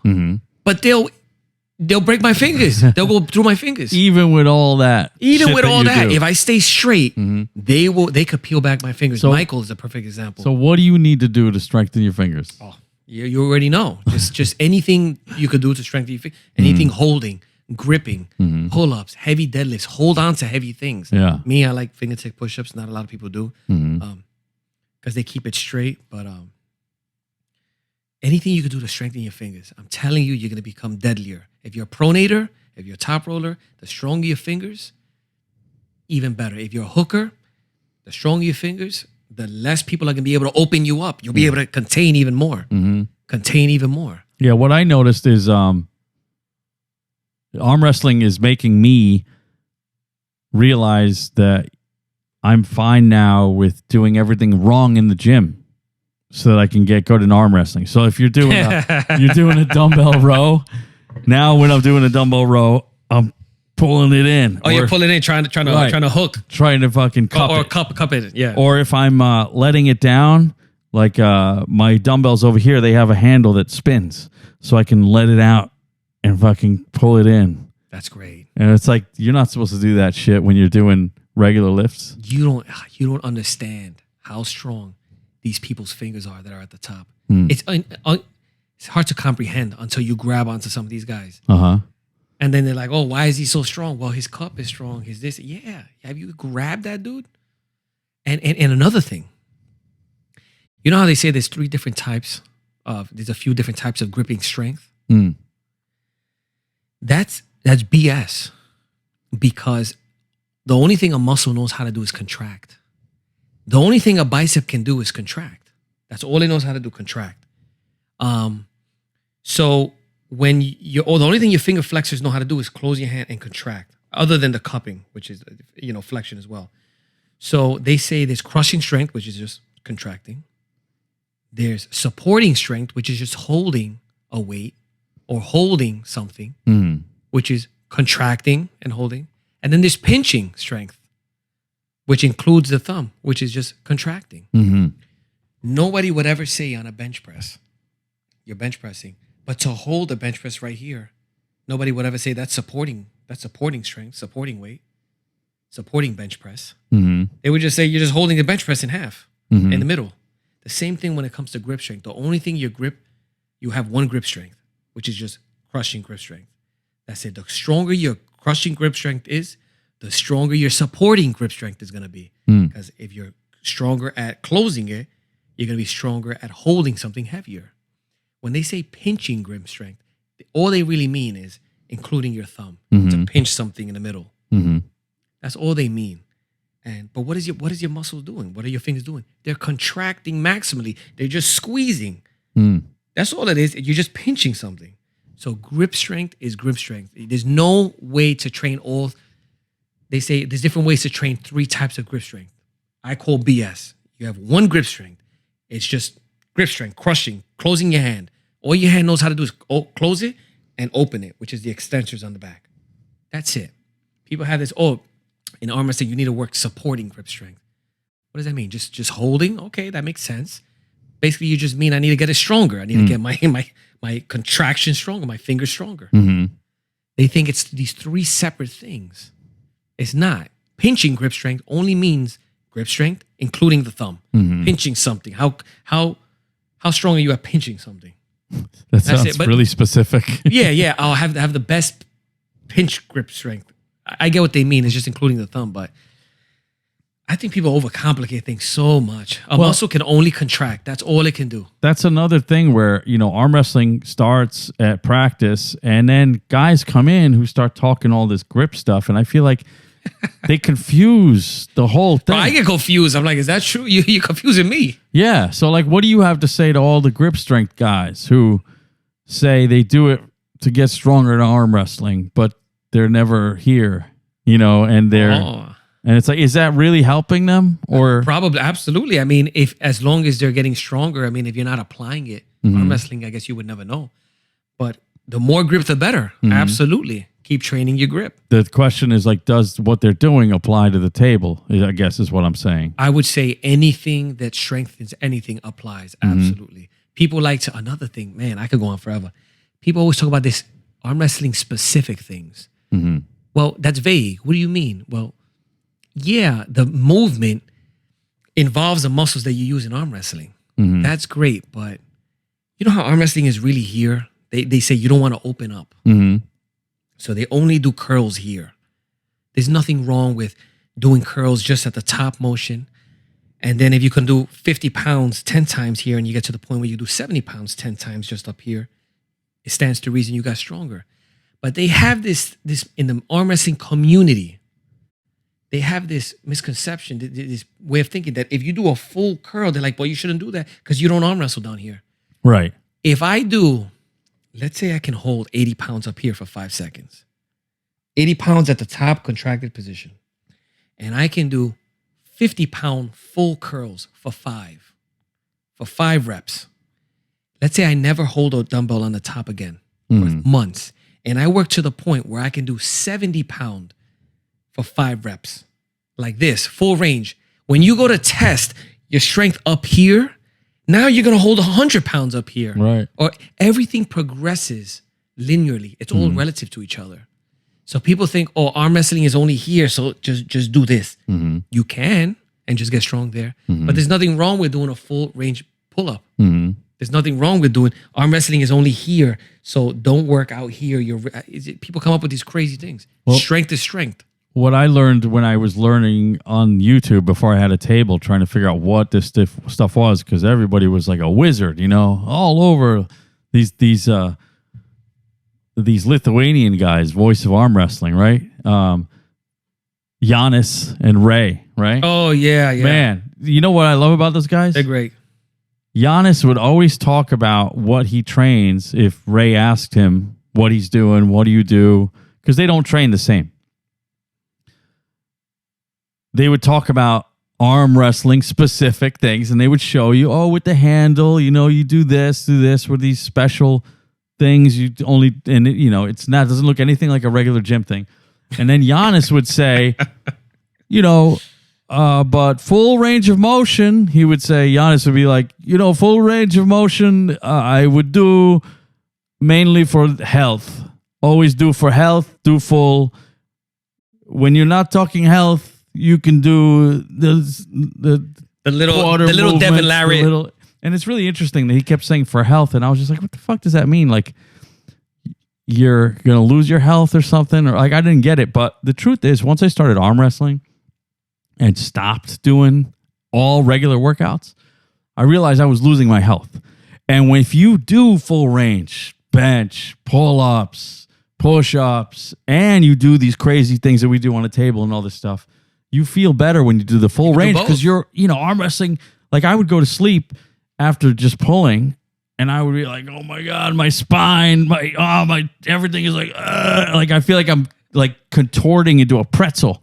And I'm like, okay, I do have to do that health stuff. Because it's not, I don't know, everyone's different, I think. Like, some people are just strong and tight. Like my cousin, I don't know if you ever arm wrestled. His name is Chris. I don't know if you arm wrestled with him. No.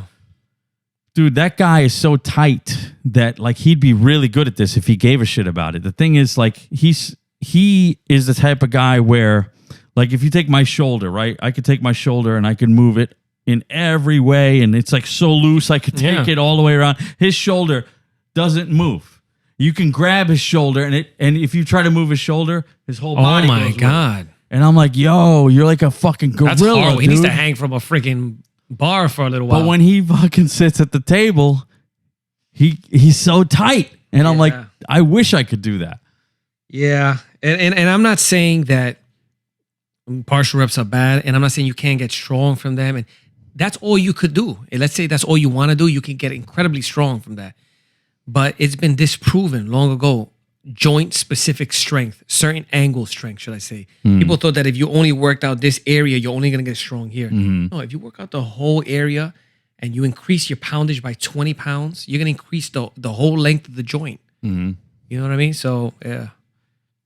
That's a big thing that it's in the arm wrestling community. Only do partials of everything. That's great. But if I increase my strength in the whole full range of movement, it only stands to reason that when I go back to the partial, I'm going to be even stronger. Well, you know what it feels like? Like when I first started seeing these partial movement things, it's like when you see ego lifts. It's like, oh, you just want to lift 3 times more, but it looks stupid, but you're saying it's for arm wrestling. So it's like in this weird category. Yeah, it turns into, I don't know, to each their own. Well, it's like when Ryan Bowen is always doing a lift, right?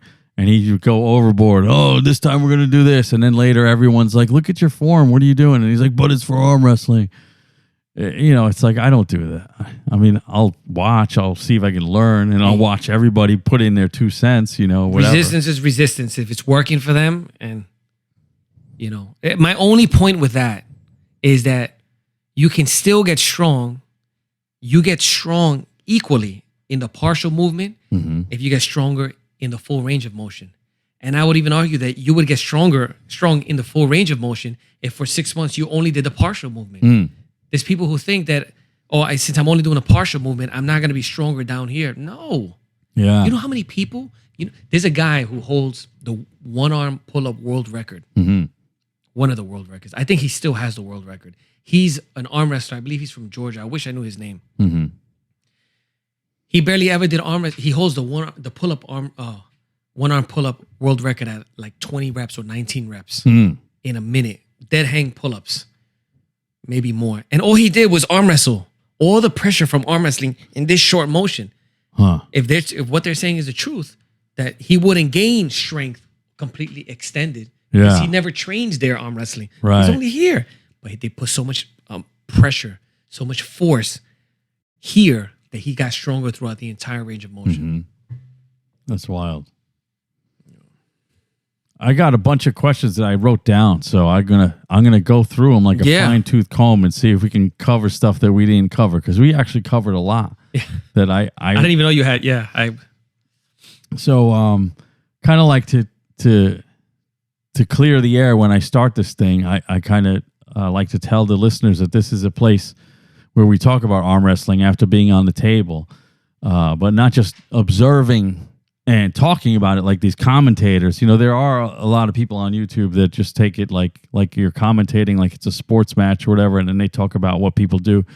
What I love about this podcast is we get in depth into the thought processes of our experiences, and I feel like nobody really does that like this. So this is really cool. Plus, you're part of the community of New York arm wrestlers who are in it, and we talk to the other guys by mentioning them here, and we all can listen to what we all think. So that's really special to me. So, let's see. Is arm wrestling that complicated? You already said it's not. No. Is it really simple? Kind of. It can be. Yeah, it is. There are nuances, but for the most part, it's not super hard. And I wanted to ask you, is the deeper, convoluted technical stuff kind of a propaganda to get people off their game? And that's because sometimes it feels like that. Like you can confuse somebody and then they don't know which way to run. You know what I mean? What else am I going to tell you? What else am I going to tell you about top rolling, Rich? What else can I tell you about top rolling? When not to do it. How much of a novel can we write about top rolling? Right. I mean, after a while, you're going to know you go here, you got the low hand attached. Try to grab a little higher on the thumb. You learn it on the table. You learn it on the table. Because you have to feel it. You know how many times I see people where they don't understand that if you're going to do a cupping Alex Toproll type top roll, they don't understand until they understand because they did it, is to do this. And then once you have this V, this L, then you use this like a knuckle and peel open. Exactly. That's how Alex does it. That's how Alex top rolls. That's how she used to top roll. Yeah. Tim Bresnan does not. Travis does not. They keep it straight. It's weird. I'm telling you, those guys are wild. Yeah. You know how much hand strength you need to have to top roll somebody with a straight wrist? Yeah. You want to know what I think is one of the most disrespectful things in arm wrestling? What's that? To do to somebody, not in a bad way, but not disrespectful, but when you really get owned, is to grab them and just pull them towards your chest. Yeah. The amount of dominance. Yes. Not even to pin them. You know how much side pressure? So you grab them and then you pull them and you just don't hold them here, but you pull their hand closer towards your chest. And someone's done that to me. It shows the amount of dominance they have over me. You know, strength. I've seen that just a lot. Boom, right here. What are you going to do? And it's been done to me. I've seen other people do it to others. And I always think like, where did you learn that? Because you've seen other people do it, and you couldn't wait to do that shit because now you feel like the man. Yeah, I know exactly. The closer you can bring me to your chest, I'm like, oh man, this guy. And it's nice 2 or 3 times, but then after that, you're like, okay, so what are we doing here? Because now I don't want to pull you if you're just gonna keep doing that. Yeah, you got to let me work a little bit. Yeah, exactly. But yeah, I know exactly what you mean. That's wild. It's like riding a. Anyways, that's not a good example. I was gonna say boxing, like writing a whole novel on just the jab. I mean, there's a big probably more of a learning curve with the jab. It takes the whole body. You got to step with it, extend and the whole nine. But eventually, after doing it for a while, a few months, you know how to jab. Right. You can still tune it up, but you know how to jab. What else am I going to tell you after a year and a half? Hey, let me teach you your top roll. Let me teach you how to low hand. I've been doing it for 3 years. What else do you want me to do?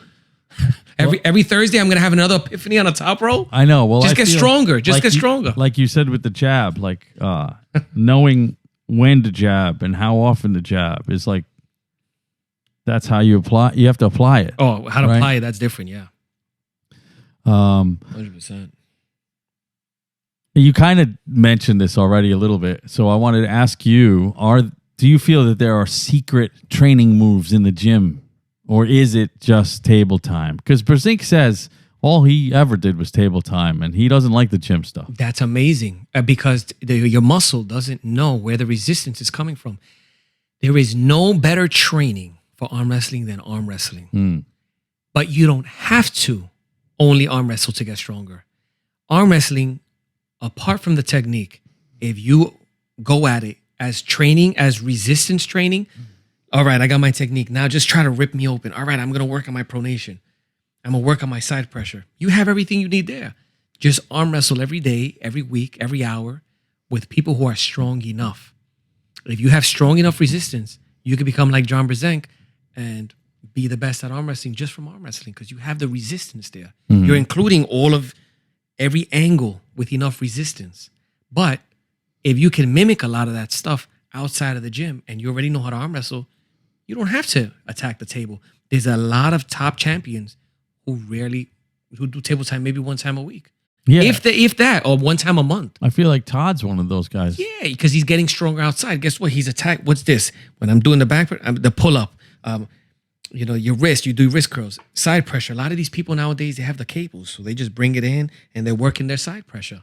So if you can implement and get stronger in all of that, when you come to arm wrestle, you're going to apply it. And they're like, wow, you've been so strong. You've been practicing? Yeah, I mean, I've been training at the gym. I know how to arm wrestle. I know how to hook already. So, but absolutely, if you can arm wrestle every day, every week with strong people, you don't need to go to the gym. Just arm wrestle. How do you feel about gaining weight to get stronger and arm wrestling, and then losing weight? Like, that is a great question. Is it a bad idea to lose weight? There is another misconception that the more adipose tissue you have in your body, the stronger you're going to be. For a lot of people, it is that way. They tend to be in a calorie surplus. They just weigh more and they tend to feel better. It may be like that individually. But there's a lot of people who outweigh me by 60 pounds plus that I'll beat. And there's a lot of people that outweigh that will beat me. And they're just leaner. They're smaller, but they're more powerful. Strength, muscular tendon is the most important thing in arm wrestling. If it comes with weight, adipose tissue, well, okay, so be it. But who's that smaller Georgian guy that came here the other day? Emo will take me and spit me out in 2 seconds. What does he weigh? Like 160 pounds? Dude, he's 145. 145. Get out of my face. 145. And then you got these people coming saying, you got to gain 50 pounds of fat. Yeah, maybe I'll get a little stronger. When I'm doing pull-ups, now I'm pulling 50 pounds more, so I'll get a little stronger. But focus on getting stronger. That dude is the perfect example. He will destroy me at 145. There's people who come to this practice who are much heavier than me, who I beat. And it's a strength thing. So you don't have to necessarily gain weight. You want to gain muscle strength. You want to gain muscle weight, I mean. So you don't have to gain 40 pounds of fat. And losing weight, well, what's that question? What do you mean losing weight? I just feel like, should you ever consider losing weight? Maybe is really what I meant. Or is it just like stay heavier if that works for you? No, I mean, for arm wrestling, the only time you should lose weight if you want to be in a certain weight category to compete, or just for your overall health. Let's say you're obese. Well, should you ever worry about losing the strength that you got? Like, so let's say you gained 50 pounds, got super fucking strong and on the table in every way, and now you're like, I could lean out now. I don't have to be so fat. Are you going to, in arm wrestling, should you worry about losing the strength when you lose that weight? That's a great question. Unfortunately, I don't have any empirical or experiential knowledge with that. I've never lost a tremendous amount of weight and then tested to see if my strength was there.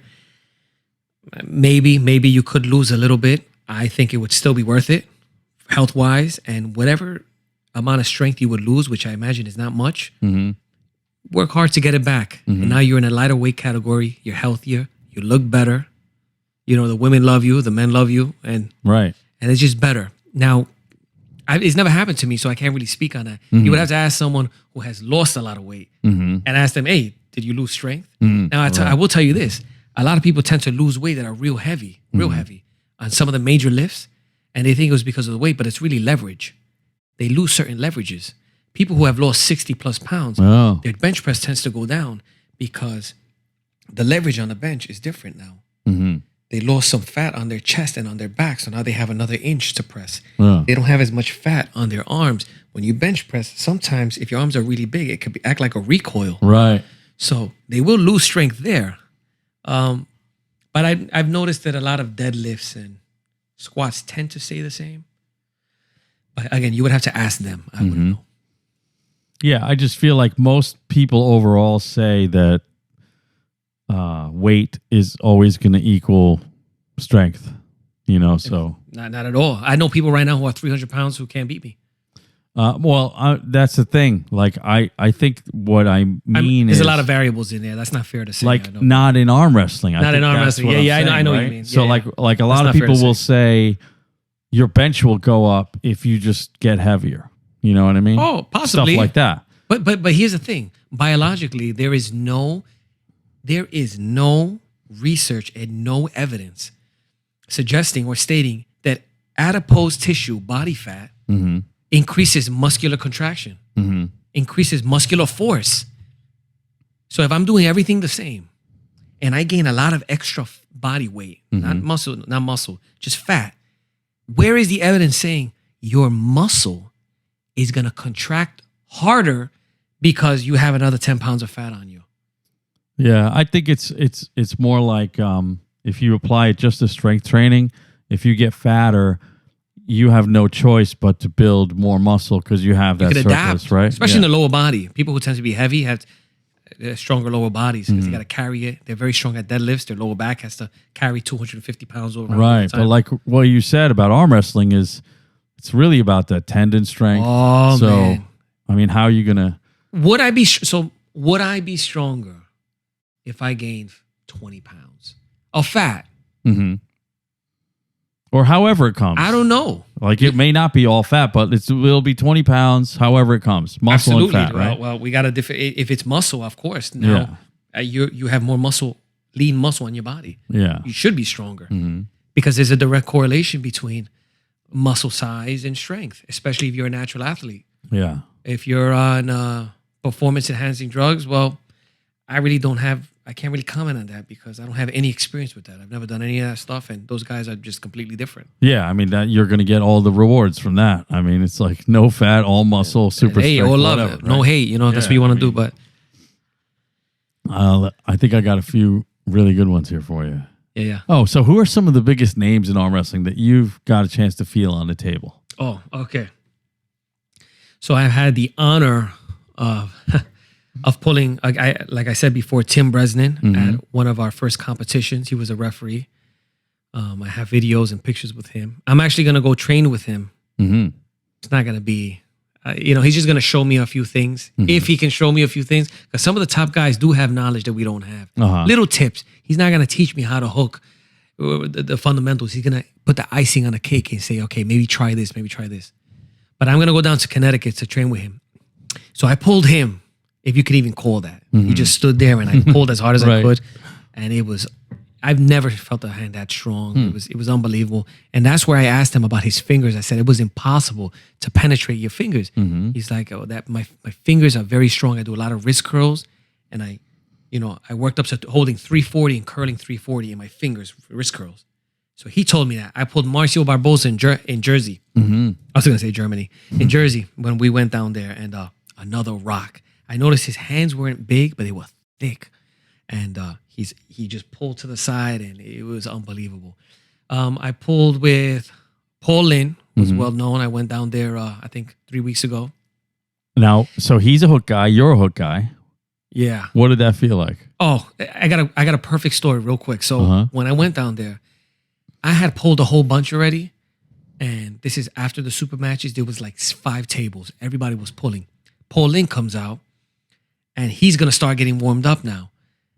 And I told him, I said, listen, I'm nowhere near strong enough for you. So let me just warm up with me. And that was my way of getting in there and feeling his strength. He gassed me out during the warm up. gassed me out. I couldn't even keep up with him during the warm up. We're doing the pulls like this, and then all right, you pin me, I pin you, and he's like, all right, now top roll me, and he was giving me so much pressure. I'm trying to top roll him just to warm up his fat, and I couldn't. And then he's like, all right, you cup, and I'll just try to top, open up your hand to warm up. He's warming up, and I couldn't cup enough. I'm trying to give him a good amount of pressure so he can think, at least a little bit highly of me. Like, all right, this guy has some basic strength, and he's peeling my hand back. So his power is unbelievable. These guys at this top level are just so powerful. It really, you sit there and you start to think like, man, just when you think you're getting a little bit strong, it's like next weekend. Paul Linn competes in my weight class. What am I supposed to do? Right. I'm supposed to sit in there and just say, listen, I just want to learn a little bit. Say, hey, how you doing? I'm gonna throw him $100. Say, listen, you know what I'm saying? You let me make it look good. Make it look good. My wife is here. I got the camera. My grandmother, she's here. Man, Paul Linn was one of those guys who, right in the beginning, I was watching his channel, and then he would have these workouts where I don't know if it's his gym or it's a gym that he knows them there or whatever, and he did his arm wrestling stuff. And I was like, oh, what does this guy do? Because he looks like a beast. Like he has no neck and everything, right? He's beastie, man. And I couldn't tell like how big he was or whatever at the time, but I could see that he's just solid everywhere, And he'd be doing shrugs with like 700 pounds and shit.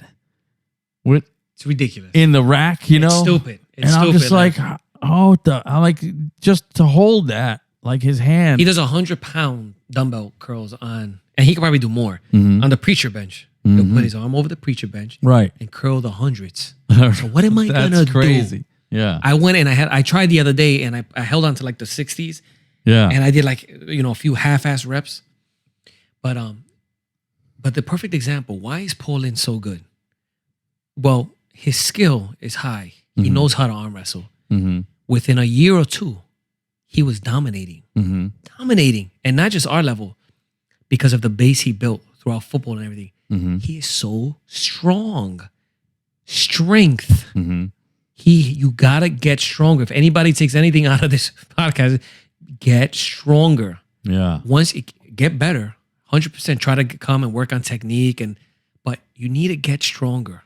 People want to come here like, I'm gonna figure out the trick today. Today, I'm gonna write the book on it. That is the most important thing. Like, no matter what else we might eat, we didn't even say other things. That is the number one thing. You got to get stronger, because get stronger. Once you're on the table, you already know what to do on the table. You have to get stronger. Otherwise, you're just going to be beating yourself up and pulling your arm open. Pulling your arm open. And why are you pulling your arm open? Because your biceps not strong enough. Yeah. How many deadlifts, how many times have you seen articles, how to improve your deadlift by 20 pounds, how to improve your bench press by 20? You can learn all these tricks, but when they come to you and say, hey, Rich, how come I'm not winning meets, powerlifting? Dude, you got to get stronger. You know how to bench press already. So Paul Linn, I pulled Paul Linn, Marcio, Tim. I think that's it. I haven't met any other strong guys, but then there's some monsters. I remember I got destroyed. I went to the practice in Pennsylvania with Lorenzo and Alexandra, and there was this like smaller guy. He must have been like 160 pounds. I looked at him. I'm like, I got this guy.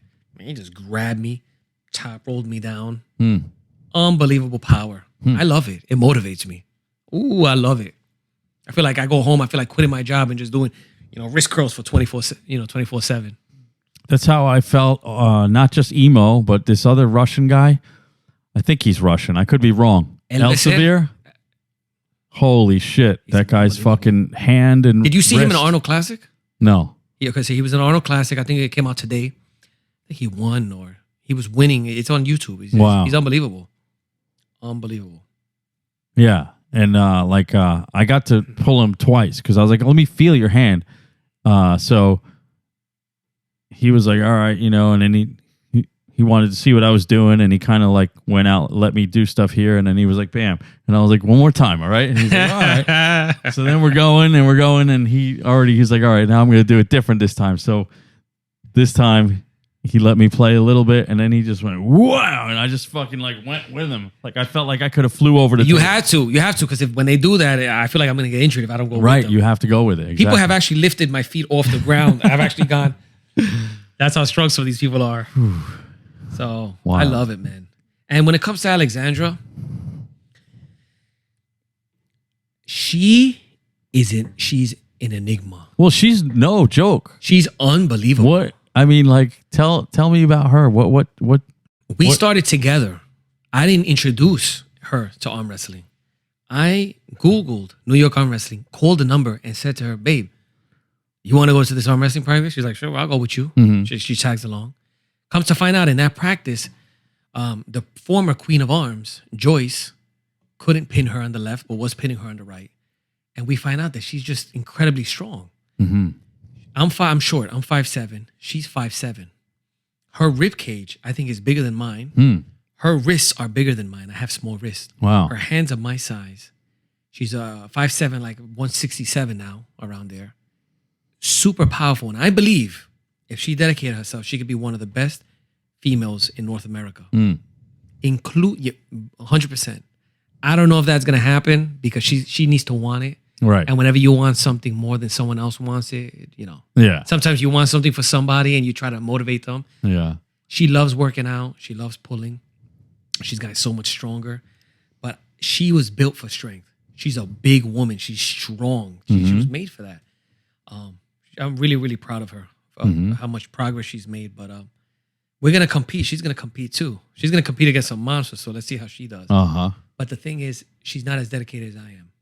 She likes it. So what does that mean? It just means like she's not disciplined in the working out? Or? Yeah, she's disciplined more when it comes to working out gym stuff. Uh-huh. And she'll do some pull-ups and so things she's that good on the table almost because she's strong. She's good at the table. She won left in her first competition. She won gold left. She won another medal in another competition, and because she's strong, she deadlifted 315 the other day. She's just strong. That's crazy. The strength transfers over. Dude, when I got my gym together here like 5-6 years ago, when I was like, you got a good setup there. I was like, I'm never joining a gym again. I'm going to do it. And I used to deadlift like touch and goes at the bullshit gym with 315 when I was like, yeah, let me do deadlifts today. I feel good, right? So I was able to do that shit, but I swear to God. So then when I bought my shit, and it's not those fucking the octagonal octagonal with the handles and all that shit. I hate that. So now I'm like fucking sitting in here with my plates and my bar, and I got a concrete floor, and I'm like, all right, let's do this 315. Would you fucking believe that on day one, I couldn't even get that off the fucking floor? And I was like, does gravity fucking work differently in my fucking garage? Hold on, why? Well, I figured it out. There's something about those fucking plates in that other gym where maybe it wasn't 315, okay? Maybe, yeah. B, maybe I wasn't wearing the right shoes when I did them here and I wasn't compensating for it. C, when I weighed my fucking plates, it turns out that 315 with my plates is actually 320. So I was having a bad day, right? Eventually, I figured it out and I had no problem. But I was like, son of a bitch, that shit would never happen. They feel heavier. Regularly. They feel heavier. Yeah. So you're telling me she's deadlifting 315? Yeah, she does. She pulls 315. And she does pull-ups now. She never was able to do a pull-up. She does her fingertip push-ups. She's just super strong. I feel like she has so much potential. I feel like she has more potential in the sport than me. And I'm not even that good. I'm the bottom. I'm starting off. The skill level that you say once you understand. She understands everything. She understands it, but she doesn't arm wrestle that much, so she still needs to pull on the table to become better. Her skill isn't where it should be. If she pulled all the time and she really, if I walked out of the room and she's there watching arm wrestling videos, the day that happens, I'm like, all right, your skill is there. You're that obsessed with it. But she doesn't. She just pulls when she comes here. She pulls a bit. She's learning. Well, she could have fooled me because like the way she pulls, I assume that she's sitting there watching the videos and going nuts. You know what I mean? She just does what I teach her, kind of what you do. I drive her a little crazy actually. She's like, I don't want to see that anymore. Right. But only if she really dedicated herself, she could be one of the best. But you could only want something for yourself. You can't want it more for someone else than they want it. Well, that's like me and my cousin. So my cousin Chris, I guess you haven't met him. No. He used to come here in the beginning. Construction worker. Yes. His hands I know him. feel like he has gloves on. I know him. I know him. So he would be amazing at this. He just doesn't want it. He just doesn't want it. You wish that he would have come, but he just is not interested. I can't make him want it. He's not interested. It's fine. I mean, it's fine. It's like, what are you going to do? You can't. Yeah, it's whatever. And I could sit there and blow smoke up his ass all week and he won't fucking care. You are going to be a champion. He's like, really? Like, I don't want to do it. He's like, I want to play ping pong and ride motorcycles. That's all he cares about. And I'm like, oh, that's good. I mean, if only I had what you have. Right. You're wasting I it. used to tell him, if I could borrow your body, I'd take it for 3 months, go all up and down the East Coast and give it back. Yeah. Like, here you go. Those who have it don't want it, and those who don't have it want it. Let me see what else I can ask you here. How painful is arm wrestling with the training? You know that. You know that. So you definitely have those beginner pains, which are horrific, but it's not just beginners. Experienced pullers also feel it. Especially what I've found the worst for me is the outside pain, the brachialis pain, right in between the biceps and the triceps. Yeah, right in between the biceps and the triceps. That comes a lot. So do you get that the most? I get it outside sometimes, not anymore, because that comes from side pressure. Because you're not used to a lot of that. Every time you hit and you hit hard, you will get that on the outside. A lot of people also get the pain in here, right towards the tendon, the bottom of the crook of the elbow. So it's horrible, man. You need to go through a callousing period. A lot of people arm wrestle for the first time and then they disappear because they can't buckle their seatbelt for a few days. But it goes away. It really does go away. So it comes back sometimes when you pull extra hard. But yeah, it is painful. It is painful. But it goes away. Yeah. You just need to stick with it. I had to ask you that because we know it's painful, but I think for every person it's different. What have you experienced? Because that's what I get. What have you struggled with? So the brachialis I felt more than ever only when I first got that table and me and Josh were doing like off day training with my pulleys. So I got these pulleys in there. I don't know if you saw them. It's a high pulley and a low pulley. So what we did in the first year is we would move the table up close to the pulley, and then I would have like a multi-spinner or a different handle and straps go into the pulley, and then we would do reps. How would you do it though? You'd pull it to you. So what I was doing is I was mimicking table movements, and I would just keep adding the weight until we got to max 1 rep type. Oh man, kind of like Bowen and Todd Hutchings. Kind of, because I was like, yo, I'm starting, and I feel like, how do I get to that level of max strength on the table just on the off day, right? So that actually worked really well because like there were days where like sometimes Josh wouldn't come and I'd be like, let me go do it myself. So I'd motivate myself to go do it. And I swear there was one day I'll never forget. And we were talking about... It was so impactful for you.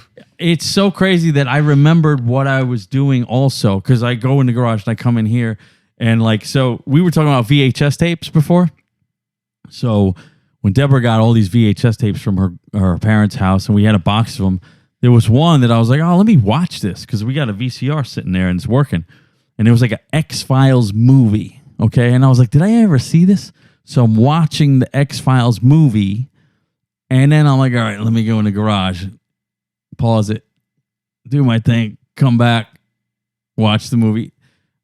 I kid you not, when I got to my max rep where you're pulling and cupping and then dragging and going to the pin position. Oh, it's right there. Your max rep. I came in here because I did right and left. I sat down on the couch, I pressed play on the X-Files movie. And I swear to God, for 20 minutes, I had the biggest pain. It felt like my radiating humeruses yes. are going like this. And I realized that if I pushed really hard right in this front delt right here, it helped. It subsided. And then I pulled out and I did the other side. And then that one would come back. I don't know what it is. And then, so that lasted for those 20 minutes. I was sitting there going, please let this end because I don't want to go take an Advil. 20 minutes was gone, but it was the worst 20 minutes of that. I think it was the side pressure, not just pulling, because anytime you pull, when you do a pull-up, it doesn't hurt. Yeah, because when you finish. It's when you went this way. Yeah. And that's what would set it off. We call it straight jacket. Alexandra and I, we call it the straight jacket because you're just sitting there Yeah. And you don't know what to That's do. me. And you can't talk to me. Don't talk. I can't comprehend anything. I'm just sitting there and it's like. So you get that when you're pulling really strong guys on the side. To the side, when I don't pull for a long time too, if I take a few months off and I pull hard and we start hitting and when I go to the side hard, oh man, I'll get that straight jacket. We call it the straight jacket. So I don't get that anymore because I think I'm avoiding it. Whereas on that exercise, I'm running to it. You see where I'm like, yeah, I'm max lift. Now when I pull people, I have to deliberately apply crazy side pressure to get that. So as a matter of fact, on the last practice, I did feel it a little bit. Because you were hitting. Yeah. You were hitting me a lot. On the which side, is good, right? Which is good. And that's what creates it. And doing that is good because that's what's going to build it stronger. You create these little micro tears, you inflame it, and it becomes stronger. So the pain that I actually get more than all of the pains is I'd go to bed after a practice and all the muscles from all across my scapula that come together on my spine. I know what you're talking about. So I feel my whole spine inflamed in like 10 inches right between my scapula. And I have crazy pain in the wrists. Like it feels like arthritis for like a day. And just in general, everywhere else a little bit, but nothing like the wrist. So those are the main pains that I feel now. That pain in your back, apart from just rowing motions, and a lot of that also comes from side pressure. The muscle, the rotator cuff muscle that is responsible for internal rotation, there's only one that brings your arm in for side pressure. It's the subscapularis, which is on the inside of your scapula. If I put my hand on your shoulder blade, on your scapula, I can't feel it. It's on the inside. And that's the muscle that's responsible for this sideway motion. So anytime we're arm wrestling, if it was strictly pull-ups where we just pull, you would never feel it. But we're always going at a 45-degree angle or to the pad. So when we pull and you go this way and you apply that pressure here to go out, you're strengthening or stretching, tearing those muscles back there. So I've had the same thing where I'll get up from the couch and it'll feel so tight back there. It'll feel inflamed. I never used to have that until I started really incorporating the side pressure stuff. I think that's what it is. I could be wrong, but I get that too. You know what I noticed? It goes away though after like 2 days, 3 days. It's getting better. And you know what? I'm starting to do regular barbell lifting again. So one of the first things that I did is squats. So I do the low bar squat, and one thing that I remember about doing squats is it really strengthens your spinal erectors, and I almost feel like that's immediately going to help. 100%. That I don't get that 100% because you need to maintain the load. So let's see what else I got here for you. Okay, we already talked about biceps. There's a crossover from powerlifting to this sport. So like a lot of powerlifters, Scott Mendelson, right? Eric Spoto. You got guys who are comfortable on the table and they love arm wrestling. They know all about it. What are the real connections from those powerlifting lifts to the table? I think we kind of talked about it where it's just strength. Strength is strength. You know? People argue that all the time. But strength is strength. The thing that I really want to get to on your opinion of this is, so Todd Hutchings is doing strength when he's at home and he's doing deadlifts and all kinds of shit, right? But so is Coach Ray. He's a power lifter. He's all about, like, when he's not arm wrestling, he was training for like max bench. Really good at it, right? Winning trophies and whatnot. But here's where I think the difference is. Tell me if you agree. I feel like Hutchings, when he's doing his strength lifts, like deadlifts and all the other really heavy stuff he's doing that seem to be more like gym lifts, I feel like he's got it in his mind that he's doing it for arm wrestling. Whereas I think a guy like Coach Ray, he's just trying to get that bench press record and he's not combining the arm wrestling with it. So what I noticed about Coach Ray is he's not doing powerlifting, I don't think now. I think he's just doing the arm wrestling now. Focusing on that. And I feel like it's up to you to cross it over and figure out where it works. Like, I think it's up to the person, the mindset. Can you bring the actual strength compound movement into the world of arm wrestling when you do it? Or is it so separate that it's either this or that? No, I think they're very connected. They can be connected. For example, squats aren't going to do much for arm wrestling. Yeah, isn't that funny? But, but when you deadlift, Mm-hmm. and if you have a very strong deadlift, you have a good base for arm wrestling. Now, there's not much arm flexion with deadlifts. You keep your arm straight, but you need to contract it maximally. Your hands, your grip needs to be very strong. So a lot of people who deadlift a lot tend to have already pretty strong hands, strong grip. Mm-hmm. Bench presses. When you bench press, you develop a lot of good side pressure, a lot of chest muscles, which is involved in side pressure. Mm-hmm. And I've noticed a lot of the top bench pressers that I've seen, people who bench press 400, 500, 600 pounds, they have big forearms. Like Sean Latimer. Mm-hmm.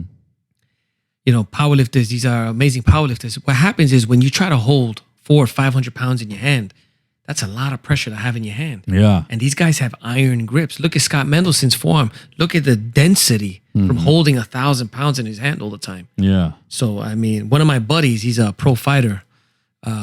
He's doing real well for himself, Santo Curatolo. And his father, back in the day, he's still a beast, but back in the day especially, he used to bench press 500 pounds plus. You got to see these guys' forearms. He's like, I've never done a forearm exercise in my life. They hang down here. Wow. They're tremendous. So, strength is strength. Now, there are people going to say there are little things that how to apply it quickly, like that explosive strength. It's just practicing to become neurological to apply it quickly. But at the end of the day, strength is strength. Yeah. If you could do a pull-up with 100-pound dumbbell, hanging from you, and you pull up, it doesn't matter if you do it super fast or you do it. I mean, at the end of the day, you can do it. Right. With close to 300 pounds, let's say if you're 200 pounds. So there's a big correlation with powerlifters or bodybuilders who start this, even more powerlifters, because they focus on strength. Mm-hmm. If you're strong, man, I don't care if you're lifting hay. Mm-hmm. If you're lifting hay for 10, 20 years, you're going to be strong. Yeah. Yeah, So there's a lot to... There's a correlation. And now between Hutchings and Coach Ray, maybe they're applying it differently. Maybe Hutchings is a little... At the end of the day, I just think Hutchings is a lot stronger. Well, I guess now that you said it again, and I just thought about it, right? Like, think about it. Like, Hutchings is not going to get powerlifting medals, right? No, whereas he doesn't Coach care about Ray that. is. So Hutchings is doing it for arm wrestling. Arm wrestling, It's that's what pretty he's focused simple. on. Everything he does, for the most part, Hutchings is arm wrestling related. I'm sure he does a few things that maybe aren't, but Yeah. he's just a beast, man. He's just all the work, all the years he's been doing it. Volume is key. You just reminded me that I always keep thinking I want to work in power cleans. You ever fuck with power cleans? Oh yeah, I've tried. I've woken up and say today's a day. I'm gonna be an Olympic weightlifter. That's my destiny. I go through these little things and I work power cleans, and I was able to power clean 2 plates. Ugly. I can't rack it here. I don't have the flexibility. I'll pick up 2 plates and push press it overhead, and it's good. I mean, that strength, it can be applied. You're still pulling it here. You're still pushing it up. You still got to hold it in your hands. Yeah. So I mean, that is a lot. Hell yeah. I got a buddy that could power clean 275, and he doesn't rack it. He'll pick it up 275 and just hold it here, and then push press it up. That's crazy. That's a powerful dude. Yeah. I mean, when he starts arm wrestling, he's gonna be strong. Yeah, because so what the fuck does he overhead press if he's not power cleaning? I don't know. He's right? a power lifter, so Jeez. he's Mike Edwards, one of the guy that went to arm wrestle with Larry Wheels. He Yes. went to the competition. Wow. He's a strong dude. So Amazing. I guess that's basically it, man. We've had a lot to say, so Yeah, it's not man. like it was only a little bit. no, we covered some good. Thanks for having me here, man. This is actually my first, meeting like this podcast ever. That's great. So in the future, I'm gonna look back on this and say, man, Rich, that was something special. I'll It started probably something ask special. you again as time moves. Oh, I on, would 'cause love to. Everybody has to come back. You know what I mean? Yeah, I would love to. This is amazing. Thanks for having me here. And thanks for coming because there's a thing about learning on the table, but how many people just sit and talk these things through, and that's kind of what we're doing. So, like, Purists. the people who are going to listen to this are going to be like, "Thank you for that." Like, holy shit, because there's like these little nuggets in there. You know what I mean? And you know what? And it's important for us to bring up these topics and to debate things and to think about things critically. Yeah. So if I say something, just don't believe it because I've said it. Sit down with it and think about it critically and say, well, does this logically make sense? And try to disprove what I say. Yeah, and as a matter of That's fact, the best way to do it. People could totally disagree with you and say why. Why is that? Yeah. Why is why are biceps important? Should we focus on strength more than everything? Why are fingers more? Why can fingers be more important than the cupping? That sounds like BS. Well, try to disprove it. Try to think for yourself and say, well, I think he's wrong or I think he's right. So I think these types of debates and conversations are healthy. Yeah, they're healthy. Yeah, and I love it. I love getting conversations started. So whatever. Well, thank you. Awesome. Absolutely. Thanks a lot, buddy. That concludes episode 10 of All Things Arm Wrestling. Thank you. Thanks, buddy. All right.